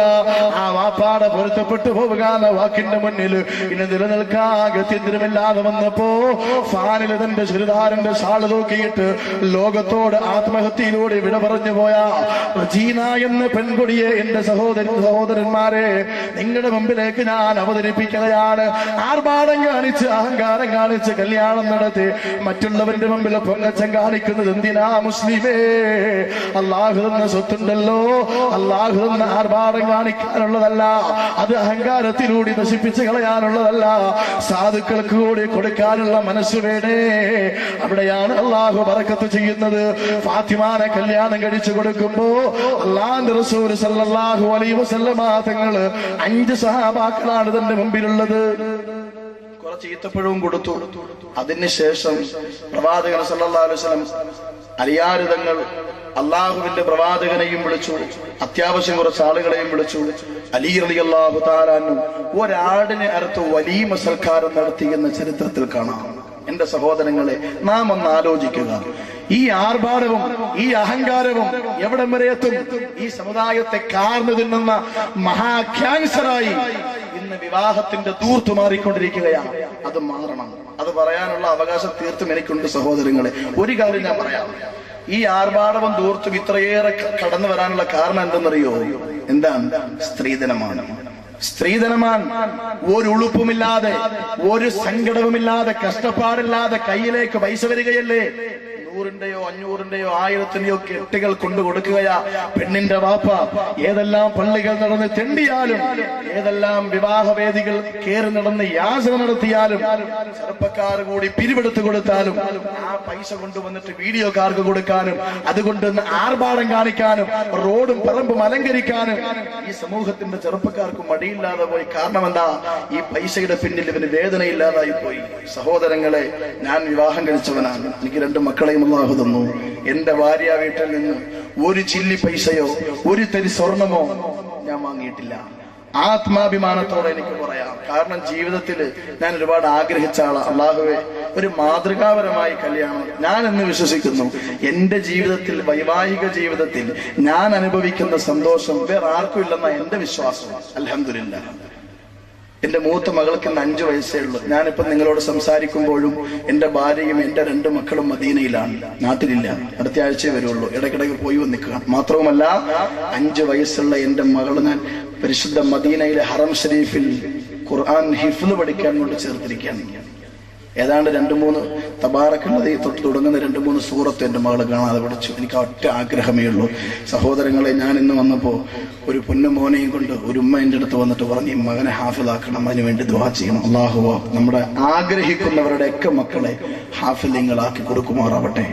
ആലിമീങ്ങളും ലോകത്ത് അറിയപ്പെടുന്ന മുഖ്ലിസുകളായ പണ്ഡിതന്മാരുടെയും പരമ്പര സൃഷ്ടിക്കാൻ അല്ലാഹു അവരെ അനുഗ്രഹിക്കട്ടെ. അപ്പോ നല്ല വിവാഹം നടത്തിയാൽ അതിലൂടെ നല്ല മക്കളെ അല്ലാഹു തരും, നല്ല കുടുംബജീവിതം തരും. ആർഭാടവും ഇസ്ലാം വിരുദ്ധ കാര്യങ്ങളും ചെയ്താൽ അല്ലാഹു തിരിഞ്ഞു പോലും നോക്കൂല. അതുകൊണ്ട് എന്റെ ചെറുപ്പക്കാരെ, എന്റെ സഹോദരങ്ങളെ, ഒന്നാമതായി ചെയ്യേണ്ടത് സ്ത്രീധനം ഒഴിവാക്കലാണ്. സ്വന്തം അധ്വാനിച്ചാണ് വിവാഹം നടത്തേണ്ടത്. സ്വന്തം പൈസ ആവശ്യം വേദനിക്കും. വീഡിയോക്കാരൻ 10,000 ചോദിക്കുമ്പോ 1000ന്റെ 10 എണ്ണിക്കൊടുക്കാൻ ഇച്ചിരി വിറയ്ക്കും കൈ. ഇത് ഒരു പ്രശ്നമില്ല. കാരണം എന്താണ്? എന്റെ പൈസയിലല്ലോ, ഇഷ്ടം പോലിട്ട് കൊടുക്കല്ലേ. ഇതൊന്ന് നിർത്തിയാൽ വിവാഹത്തിന്റെ ദൂർത്തും നിൽക്കുമെന്ന് ഞാൻ വിശ്വസിക്കുന്നു. മറുഭാഗമുണ്ട്. പെണ്ണിന്റെ വീട്ടുകാരും പെണ്ണിന്റെ വാപ്പാക്കും വലിയ മാറ്റമൊന്നുമില്ല. ഗൾഫിൽ പോയി 30-35 വർഷം ഉണ്ടാക്കിയ പണമാണ് മകളെ കെട്ടിക്കാൻ വേണ്ടി ദൂർത്തടിക്കുകയാണ്. എന്റെ സഹോദരങ്ങളെ, അല്ലാഹുവിന്റെ വിശുദ്ധ ഖുർആൻ പറയുന്നത് കണ്ടോ? അല്ലാഹുവിന്റെ വിശുദ്ധ ഖുർആൻ സൂറത്തുൽ ബഖറയിലൂടെ പറയുന്നു, ആരെയാണ് നീ കെട്ടേണ്ടത്, ആർക്കാണ് നിന്റെ പൊന്നുമോളെ കെട്ടിച്ചു കൊടുക്കേണ്ടത്. വലാ തൻകിഹുൽ മുശ്രികാതി ഹത്താ യുമിന വലാ അമതുൻ മുഅ്മിനതുൻ ഖൈറും മിൻ മുശ്രികതിൻ വലൗ അഅജബതുകും. അല്ലാഹുവിന്റെ ഖുർആൻ പറയുന്നു, അല്ലാഹുവിനെ അനുസരിക്കാതെ, പടച്ചോനെ പേടിക്കാതെ, മാനം മറയ്ക്കാതെ, ശരീരം മറയ്ക്കാതെ ലോകത്തുകൂടെ നടക്കുന്ന താന്തോന്നികളായ പെണ്ണുങ്ങളുണ്ടല്ലോ, അല്ലാഹുവിനെ വെല്ലുവിളിച്ചുകൊണ്ട് നടക്കുന്ന പെണ്ണുങ്ങളുണ്ടല്ലോ, ആ പെൺകുട്ടികളെ നിങ്ങൾ കല്യാണം കഴിക്കല്ലേ ചെറുപ്പക്കാരാ. അങ്ങനെ കല്യാണം കഴിച്ചാ നിന്റെ ജീവിതം അപകടത്തിലാണ്. ആ പെണ്ണിന്റെ സൗന്ദര്യമോ അവളുടെ ആർഭാടവും അവളുടെ സൗന്ദര്യവും നിന്നെ അത്ഭുതപ്പെടുത്തിയാലും പൊന്നുമോനെ, പെണ്ണിന്റെ സൗന്ദര്യം കണ്ടിട്ട് വീടല്ലേ, പെണ്ണിന്റെ പണം കണ്ടിട്ട് വീടല്ലേ. പണം നോക്കിയിട്ട് കിട്ടുന്നവന്റെ പണം തീർന്നു പോകും, അവൻ അധമനായി പോകുമെന്ന് ലോകത്തിന്റെ ഗുരു പഠിപ്പിക്കുമ്പോ, എന്റെ സഹോദരന്മാരെ, സഹോദരിമാരെ, അല്ലാഹുവിന്റെ ദീൻ നോക്കിയിട്ട് പെണ്ണ് കെട്ടിക്കോ. അല്ലാഹു അനുഗ്രഹിക്കുന്നതാണ്. ഇതേപോലെ തറയിൽ വെച്ചാൽ പേനരിക്കും, തലയിൽ വെച്ചാൽ പേനരിക്കും, തറയിൽ വെച്ചാൽ ഉറുമ്പരിക്കുമെന്ന് പറഞ്ഞു സ്നേഹത്തോടെ വളർത്തിക്കൊണ്ടുവരുന്ന പൊന്നുമോളുണ്ടല്ലോ, ആ പൊന്നുമോളെ ആർക്കാണ് കെട്ടിച്ചു കൊടുക്കേണ്ടത്? അല്ലാഹുവിന്റെ ഖുർആൻ പറയുകയാണ്, വലാ തൻകിഹുൽ മുശ്രിക മുശ്രികീന ഹത്താ യുമിനൂ വലാ അബ്ദുൻ മുഅ്മിനുൻ ഖൈറൻ മിൻ മുശ്രികിൻ വലോ അഅജബകൂ. എത്ര അത്ഭുതപ്പെടുത്തിയാലോ അവന്റെ പഠിപ്പും അവന്റെ വിദ്യാഭ്യാസവും സൗന്ദര്യവും അവന്റെ പൗരുഷവുമല്ല, നിന്നെ എത്ര അത്ഭുതപ്പെടുത്തിയാലോ പൊന്നുവാപ്പാ നിന്റെ പൊന്നുമോളെ അവന്റെ കയ്യിലേക്ക് പിടിച്ചു കൊടുത്താ അവരെന്താ ചെയ്യുക എന്നറിയോ? ഉലൈക യദൂന ഇലന്നാർ വല്ലാഹു യദൂ ഇലൽ ജന്നതി വൽ മഗ്ഫിറതി ബിഇദ്നിഹി വയുബയ്യിനു ആയാതിഹി ലിന്നാസി ലഅല്ലഹും യതദക്കറൂൻ. ഇന്നിപ്പോ കുറെ ചെറുപ്പക്കാരുണ്ടല്ലോ, നാടോടുമ്പോ നടുവേ ഓടണമെന്ന് പറയുന്നത്. ഇന്നിപ്പോ എല്ലാവർക്കും ആഗ്രഹം മോഡേൺ ആണ്. കാസർഗോഡ് ഒരു സ്ഥലത്ത് പ്രസംഗിച്ച ചെറുപ്പക്കാരുടെ അവസ്ഥ പറയാൻ അള്ളാന്റെ റസൂൽ പറയുന്നു, അങ്ങനെയുള്ള ചെറുപ്പക്കാരന് നിന്റെ മോളെ നീ കെട്ടിച്ചു കൊടുക്കരുത്. എങ്ങനെയുള്ള ചെറുപ്പക്കാരൻ? കാസർഗോഡ് വാതിന് പോയപ്പോ ഒരു കടയിൽ കയറി ഭക്ഷണം കഴിക്കാൻ, ആദ്യം ഡ്രസ്സ് എടുക്കാൻ വേണ്ടി ഒരു കടയിൽ കയറി, മക്കൾക്ക് ഉടുപ്പെടുക്കാൻ വേണ്ടി ഒരു കടയിൽ കയറിയപ്പോ അവിടുത്തെ സെയിൽസ്മാൻമാരായി 2 ചെറുപ്പക്കാർ പെണ്ടര് നിൽക്കുന്നു. ഞാൻ നോക്കുമ്പോ അവന്റെ തലമുടിയെല്ലാം കൂടെ കമ്പി ആയിരിക്കും പൊട്ടു, ഷോക്ക് അടിച്ച മാതിരി. പടച്ചോനും ഞാൻ വിചാരിച്ചത് എന്താ അപ്പോഴാ പറഞ്ഞത് പുതിയ എന്തോ മോഡലാണ് അത്രേ. അത് കഴിഞ്ഞ് ഞങ്ങൾ ഇപ്പുറത്ത് കാസർഗോഡ് ജില്ലയിൽ പോയ ഭക്ഷണം കഴിക്കുന്ന കാര്യം ഇച്ചിരി പാടാണ്. പെട്ടെന്നൊന്നും അവിടുത്തെ ഭക്ഷണം നമുക്ക് ടേസ്റ്റ് അനുഭവപ്പെടില്ല.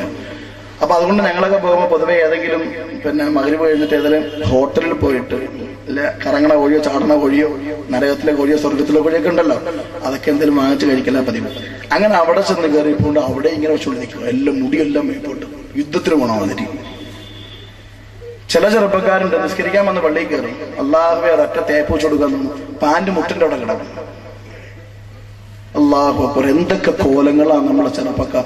ഇത് കാണുമ്പോ ഏറ്റവും കൂടുതൽ മോഡൽ സ്വീകരിക്കുന്നത് വടക്കൻ കേരളക്കാരാണ്. ഏറ്റവും കൂടുതൽ കാസർഗോഡ് ജില്ലക്കാരാണ്. അവിടെ പോകുമ്പോൾ അത് മനസ്സിലാവും.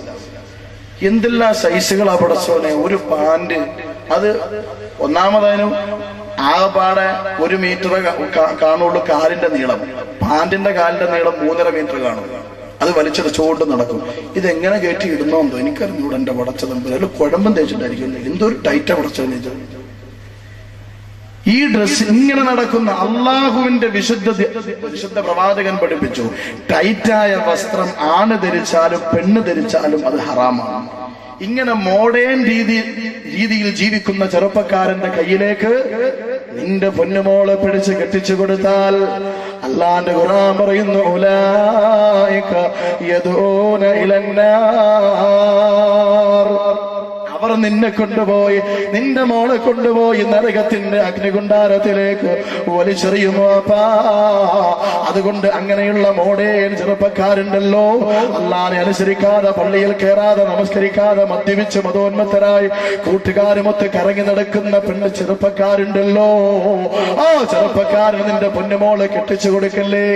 വലൗ അഅജബകും, അവന്റെ സൗന്ദര്യമോ അവന്റെ കുടുംബ മഹിമയും എല്ലാം നിന്ന് അത്ഭുതപ്പെടുത്തിയേക്കാം. എന്നാലും നീ അവന് നിന്റെ പൊന്നുമോളെ കെട്ടിച്ചു കൊടുത്താൽ ഉലൈക യദൂന ഇലന്നാർ, അവർ നരകത്തിലേക്ക് നിന്റെ കുടുംബത്തെ വലിച്ചിടയ്ക്കുമെന്ന് വിശുദ്ധ ഖുർആൻ പഠിപ്പിക്കുമ്പോ എന്റെ സഹോദരങ്ങളെ, പിന്നെ എന്താണ് വിവാഹത്തിന്റെ മറ്റൊരു രീതി? അല്ലാഹുവിന്റെ റസൂല് പറയുന്നത് കണ്ടോ,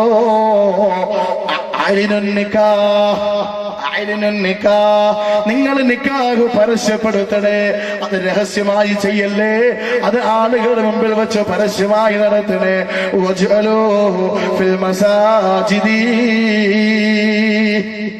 നിക്കാഹ് പള്ളിയിൽ വെച്ച് നടത്തണേ. അള്ളാഹുവിന്റെ റസൂല് പഠിപ്പിക്കുകയാ. ഇന്ന് ഞങ്ങളുടെ നാട്ടിലൊക്കെ എല്ലാ നിക്കാഹുകളും ഇപ്പൊ ഓഡിറ്റോറിയത്തിലാണ്. ഇവിടെ എങ്ങനെയാണ്? ഓഡിറ്റോറിയത്തിലാണോ അത് വീട്ടിലാണോ? ഭൂരിഭാഗം വീട്ടിലാണ്. വീടാണെങ്കിലും വീട്ടിലോ ഓഡിറ്റോറിയത്തിലോ വെച്ച് നിക്കാഹ് നടത്തിയാൽ അത് തെറ്റാണെന്ന് പറയാൻ പറ്റൂല. പക്ഷെ തെറ്റ് എവിടെയാണെന്നറിയുമോ സഹോദരങ്ങളെ? നിക്കാഹ് ഇബാദത്താണ്. ഇബാദത്ത് സ്വീകരിക്കപ്പെടണമെങ്കിൽ അതിന് മലക്കുകളുടെ സാന്നിധ്യം വേണം. നിങ്ങൾ വിലയിരുത്തണം, നന്നായി മനസ്സിലാക്കണം. ഇബാദത്ത് അല്ലാഹ് സ്വീകരിക്കണമെങ്കിൽ മലക്കുകളുടെ സാന്നിധ്യം വേണം എന്ന് പറഞ്ഞാൽ, നമ്മളിപ്പോ നിസ്കരിക്കുമ്പോ ഫാത്തിഹ ഓതി ഇമാം ഗൈറിൽ മഗ്ദൂബി അലൈഹിം വലദ്ദാല്ലീൻ എന്ന് പറയുമ്പോൾ നമ്മളെല്ലാവരും ആമീൻ എന്ന് പറയും.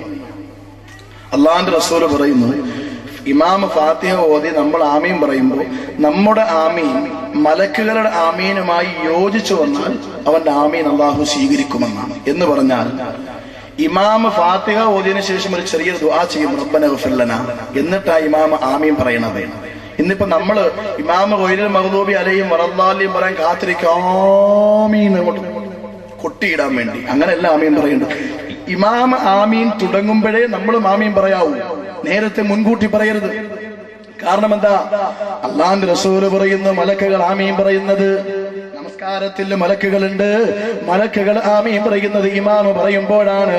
അതുകൊണ്ട് മഅമൂമീങ്ങളുടെ ആമീൻ ഇമാമിന്റെ ആമീനുമായി യോജിച്ചു വന്ന അവന്റെ ആമീൻ അല്ലാഹു സ്വീകരിക്കുന്നതാണ് എന്ന് പറഞ്ഞപ്പോ അതിൽ നിന്ന് മനസ്സിലാകുന്ന വസ്തുത എന്താ? നമസ്കാരത്തിന്റെ ഫാത്തിഹ പോലെ സ്വീകരിക്കണോ? മലക്കുകളുടെ ആമീനുമായി യോജിക്കണ്ടേ? മലക്കുകളുടെ സാന്നിധ്യം വേണ്ടേ? ഈ പെണ്ണുങ്ങൾ നിറഞ്ഞിരിക്കുന്ന ഓഡിറ്റോറിയത്തിലോ അതേപോലെ പെണ്ണുങ്ങളുടെ സമക്ഷത്തിൽ വെച്ച കല്യാണം നടത്തുമ്പോ മാറുമറയ്ക്കാത്ത പള്ളമറയ്ക്കാത്ത തലമറയ്ക്കാത്ത പെണ്ണുങ്ങളുടെ മുമ്പിൽ വെച്ച് നിക്കാഹ് നടത്തുമ്പോ അതിൽ എങ്ങനെയാണ് ബറക്കത്തുണ്ടാവുക? അവിടെ എങ്ങനെയാണ് മലക്കുകൾ വരിക? ഒരു സംഭവം കേൾക്കണോ സഹോദരങ്ങളെ? അല്ലാഹുവിന്റെ റസൂലിന്റെ പ്രിയപ്പെട്ട ഭാര്യയുണ്ടല്ലോ ആയിഷ റളിയല്ലാഹു തആല അൻഹയുടെ മടിത്തട്ടില് തല ചാച്ചു വെച്ചുകൊണ്ട് അല്ലാഹുവിന്റെ റസൂല് കിടക്കുകയാണ്. അല്ലാഹുവിന്റെ റസൂല് കിടക്കുകയാണ്. ജിബ്രീൽ അലൈഹിസ്സലാം വഹിയുമായി കടന്നു വന്നു. പക്ഷേ താഴേക്ക് ഇറങ്ങി വരുന്നില്ല. അല്ലാഹുവിന്റെ റസൂല് ചോദിച്ചു, ജിബ്രീലേ എന്താണ് കടന്നു വരാത്തത്? എന്താണ് ഇറങ്ങി വരാത്തത്? പിണക്കമായോ ജിബ്രീൽ? അല്ലാഹുവിന്റെ റസൂലേ, അല്ലാഹുവിന്റെ റസൂലേ, അല്ലാഹുവിന്റെ റസൂലേ, നിങ്ങൾ റഹ്മത്തിന്റെ മലക്കുകളാണ് നബിയേ. പെണ്ണുങ്ങളുടെ ഔറത്ത് തുറസമായി കിടക്കുന്ന സ്ഥലത്തേക്ക് ഞങ്ങൾക്ക് പ്രവേശനമില്ല നബിയേ. അല്ലാഹുവിന്റെ റസൂല് നോക്കുമ്പോ ആയിഷ ബീവി തലമറയ്ക്കാതെ കിടക്കുകയല്ല, ആയിഷ ബീവി ശരീരം മറയ്ക്കാതെ കിടക്കുകയല്ല. പിന്നെ എന്തേ ജിബ്രീൽ ഇങ്ങനെ പറഞ്ഞത്? അല്ലാഹുവിന്റെ റസൂല് നോക്കുമ്പോ ആയിഷാന്റെ രണ്ട് മുടിത്തുമ്പ് പുറത്ത് കാണുകയാണ്. ആ മുടിത്തുമ്പ് പുറത്ത് കാണുമ്പോ അതിന്റെ പേരിൽ മാലാഖ ജിബ്രീൽ പോലും ഇടങ്ങി വരുന്നില്ല എന്ന് പറയുമ്പോ പെണ്ണുങ്ങൾ നിറഞ്ഞിരിക്കുന്ന സ്ഥലത്തേക്ക് ഔറത്ത് തുറന്നിട്ട് കൊണ്ട് നടക്കുന്ന പെണ്ണുങ്ങളുടെ മുമ്പിൽ വെച്ച് നിക്കാഹ് നടത്തുമ്പോ അവിടെ റഹ്മത്തിന്റെ മലക്കുകൾ വരുമോ? അതുകൊണ്ടല്ലയോ അല്ലാഹുവിന്റെ റസൂൽ പറഞ്ഞത്, ആയിലിനുൻ നിക്കാഹ് വജഅലൂഹു ഫിൽ മസാജിദി. ഇമാം തുർമുദി ഉദ്ധരിക്കുന്ന ഹദീസാണ്. നിങ്ങൾ നിക്കാഹ് പരസ്യപ്പെടുത്തണേ, അത് പള്ളിയിൽ വെച്ച് നടത്തണേ. കാരണം നിക്കാഹ് ഇബാദത്താണ്, ഇബാദത്താ. പെണ്ണുങ്ങളുടെ ഔറത്ത് തുറസമായി കിടക്കുന്ന സ്ഥലത്തേക്ക് റഹ്മത്തിന്റെ മലക്കുകൾ പോലും വരൂല എന്നാണ്. എന്റെ സഹോദരന്മാരെ, നമ്മൾ ചിന്തിച്ചു നോക്കുക. നമ്മുടെയൊക്കെ ഭാര്യ അല്ലെങ്കിൽ മക്കൾ, അവരുടെ ഡ്രസ്സിംഗ് രീതി, അവരുടെ ജീവിതചര്യകൾ, സഹോദരന്മാരെ വല്ലാത്ത അപകടമല്ലേ? ഇന്നിപ്പോ കുറച്ചു നാളിന് മുമ്പ് ഏതൊക്കെ പേരിലായി ഇപ്പൊ പെണ്ണുങ്ങളുടെ ഡ്രസ്സ്, സാൻഡ്വിച്ച്, വെള്ള പേപ്പർ, സാൾട്ടാൻ പേപ്പർ, കറുത്ത പേപ്പർ, എന്തൊക്കെ പേരുകളാ സുബ്ഹാനല്ലാഹ്. വല്ലാത്ത അവസ്ഥ തന്നെ. ഞാൻ ഈ അടുത്ത് എന്റെ മോൾ ഒരു ഞാൻ വീട്ടിൽ ചെന്നപ്പോ പറഞ്ഞു, വാപ്പച്ചി എനിക്കൊരു സാൻഡ്വിച്ച് വേണമെന്ന് പറഞ്ഞു. അപ്പൊ ഞാൻ വിചാരിച്ച എന്റെ മോള് ഗൾഫിലുണ്ടായിരുന്നതാണ്. അവിടെ സാൻഡ്വിച്ച് എന്ന് പറഞ്ഞാൽ രാവിലെ നാസ്തിക്ക് കഴിക്കുന്ന സാധനമാണ്. ബ്രെഡിനകത്ത് കുറച്ച് സാധനമൊക്കെ വെച്ച് പൊതിഞ്ഞു തരും. ഞാൻ വിചാരിച്ചു അതാണെന്ന്. വാപ്പച്ചി വാങ്ങിച്ചു തരാൻ മോളെ എന്ന് പറഞ്ഞ് വൈകുന്നേരം ആയപ്പോ ഞാൻ ടൗണിൽ പോയി 40 രൂപയും കൊടുത്തു ഒരു സാൻഡ്വിച്ച് വാങ്ങിച്ച് പൊതിച്ച് കൊണ്ടുവന്ന് കൊടുത്തു. എന്റെ മോൾ എന്ത് ചെയ്ത് ഇത് വാങ്ങിച്ചിട്ട് ഒറ്റ ഏറ്. സ്കൂളിൽ നിന്ന് പഠിച്ചോണ്ട് വന്നതാണ്. അപ്പൊ സ്കൂളിൽ ഏതോ കുട്ടി ഇട്ടോണ്ട് വന്നു. എന്നിട്ട് ടീച്ചർ ഇതിനെ പറ്റി വർണ്ണിച്ചു. ഇത് കേട്ടു. ഇത് വന്നിട്ട് പറയാം, എനിക്ക് സാൻഡ്വിച്ച് വേണം. ഞാൻ കൊണ്ടു കൊടുത്ത സാൻഡ്വിച്ച് വാങ്ങിച്ച ഒറ്റ ഏററിഞ്ഞു. എന്നിട്ട് പറയാ, എനിക്കിതല്ല വേണ്ടത്, എനിക്ക് ഉടുപ്പാ വേണ്ടേ. അപ്പോഴാണ് ഞാൻ മനസ്സിലാക്കണം ഇങ്ങനൊരു സാധനം ഉണ്ട് എന്ന്. സഹോദരങ്ങളെ, ഒരു കാലഘട്ടത്തിൽ സഹോദരിമാരുടെ മാന്യമായ വേഷമായിരുന്നു ചുരിദാർ. ഇന്നിപ്പോ അതിന്റെ 2 സൈഡിൽ നിന്നും ജുബ്ബ പോലെ കീറാൻ തുടങ്ങി. കീറി ഇപ്പൊ അരവരെ എത്തി. ഈ പോക്ക് പോയാൽ അടുത്ത വർഷം നമുക്ക് അക്ഷം വരെ എത്തും. അങ്ങനെയാ പോക്ക് കണ്ടു. ഇപ്പൊ പർദായും കീറാൻ തുടങ്ങിയിട്ട് അല്ലാഹ് കാത്ത് രക്ഷിക്കട്ടെ. നിങ്ങൾ കണ്ടില്ല, ഇപ്പോ ഡൽഹിയിലൊക്കെ ഒരു പെണ്ണിനെ 6ഉം 7ഉം പേരൊക്കെ കൂടിയാ ബലാത്സംഗം ചെയ്യണത് എന്ന് പറഞ്ഞാൽ ഓരോ മാനഭംഗ കേസെടുക്കുമ്പോഴും അതിനകത്ത് ഒരു ചുമയ്ക്കുള്ള ആളുണ്ട്. അല്ലാഹു അക്ബർ. 40 പേര് വേണമല്ലോ ഒരു ജുമയ്ക്ക്. ആ അവസ്ഥയായിരുന്ന മാനഭംഗത്തിന് പിടിക്കപ്പെടുന്നവർ. എന്താ ഇതിന്റെ കാരണം? ഈ അടുത്ത് ഫേസ്ബുക്ക് തുറന്നപ്പോ ഞാനൊരു ഫോട്ടോ കണ്ടു. എന്താ അതിനകത്ത് ഒരു ഭാഗത്ത് 2 പെണ്ണുങ്ങൾ അങ്ങോട്ട് നടന്നു പോണ ഫോട്ടോ. അപ്പൊ അവരുടെ കഷ്ടിച്ച് ബ്ലൗസും സാരിയും എടുത്തിരിക്കുകയാണ്. കഷ്ടിച്ച് ആ ബ്ലൗസിന് ഒരു 10 സെന്റിമീറ്റർ തുണിയെ കാണുള്ളൂ. ഒരു കാലഘട്ടത്തിൽ തുണി ഇല്ലാഞ്ഞിട്ട് ഉടുത്തില്ല. ഇന്നിപ്പോ തുണി ഒരുപാടുണ്ട്, പക്ഷെ ഉടുക്കാൻ വയ്യ. അതിന്റെ ബാക്ക് ഭാഗം ഓപ്പൺ ആണ് എന്ന് പറഞ്ഞ ആവശ്യമുള്ളവർക്ക് പോയാൽ നൂലെ പിടിച്ച് വലിച്ചു വിട്ടാൽ ക്ലിയർ. ഇതിനു വേണ്ടി ഉണ്ടാക്കി വെച്ചുകൊണ്ട് നടക്കുകയാണ്. ഇത് കണ്ടാൽ എങ്ങനെയാ എന്റെ സഹോദരിമാരെ ആണുങ്ങളും ഉണ്ടായിരിക്കുക?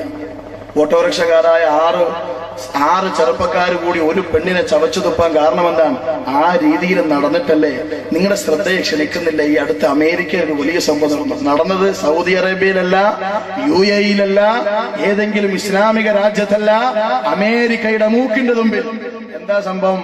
ഒരു ഓഫീസിലേക്ക് ഒരു പെണ്ണ് കടന്നു വന്നു. ജോലിക്കാരിയാണ്, ആ ഓഫീസിലെ സ്റ്റാഫാണ്. വളരെ മ്ലേച്ഛമായ അല്പവസ്ത്രധാരിയായി ആ പെണ്ണ് കടന്നു വന്നു.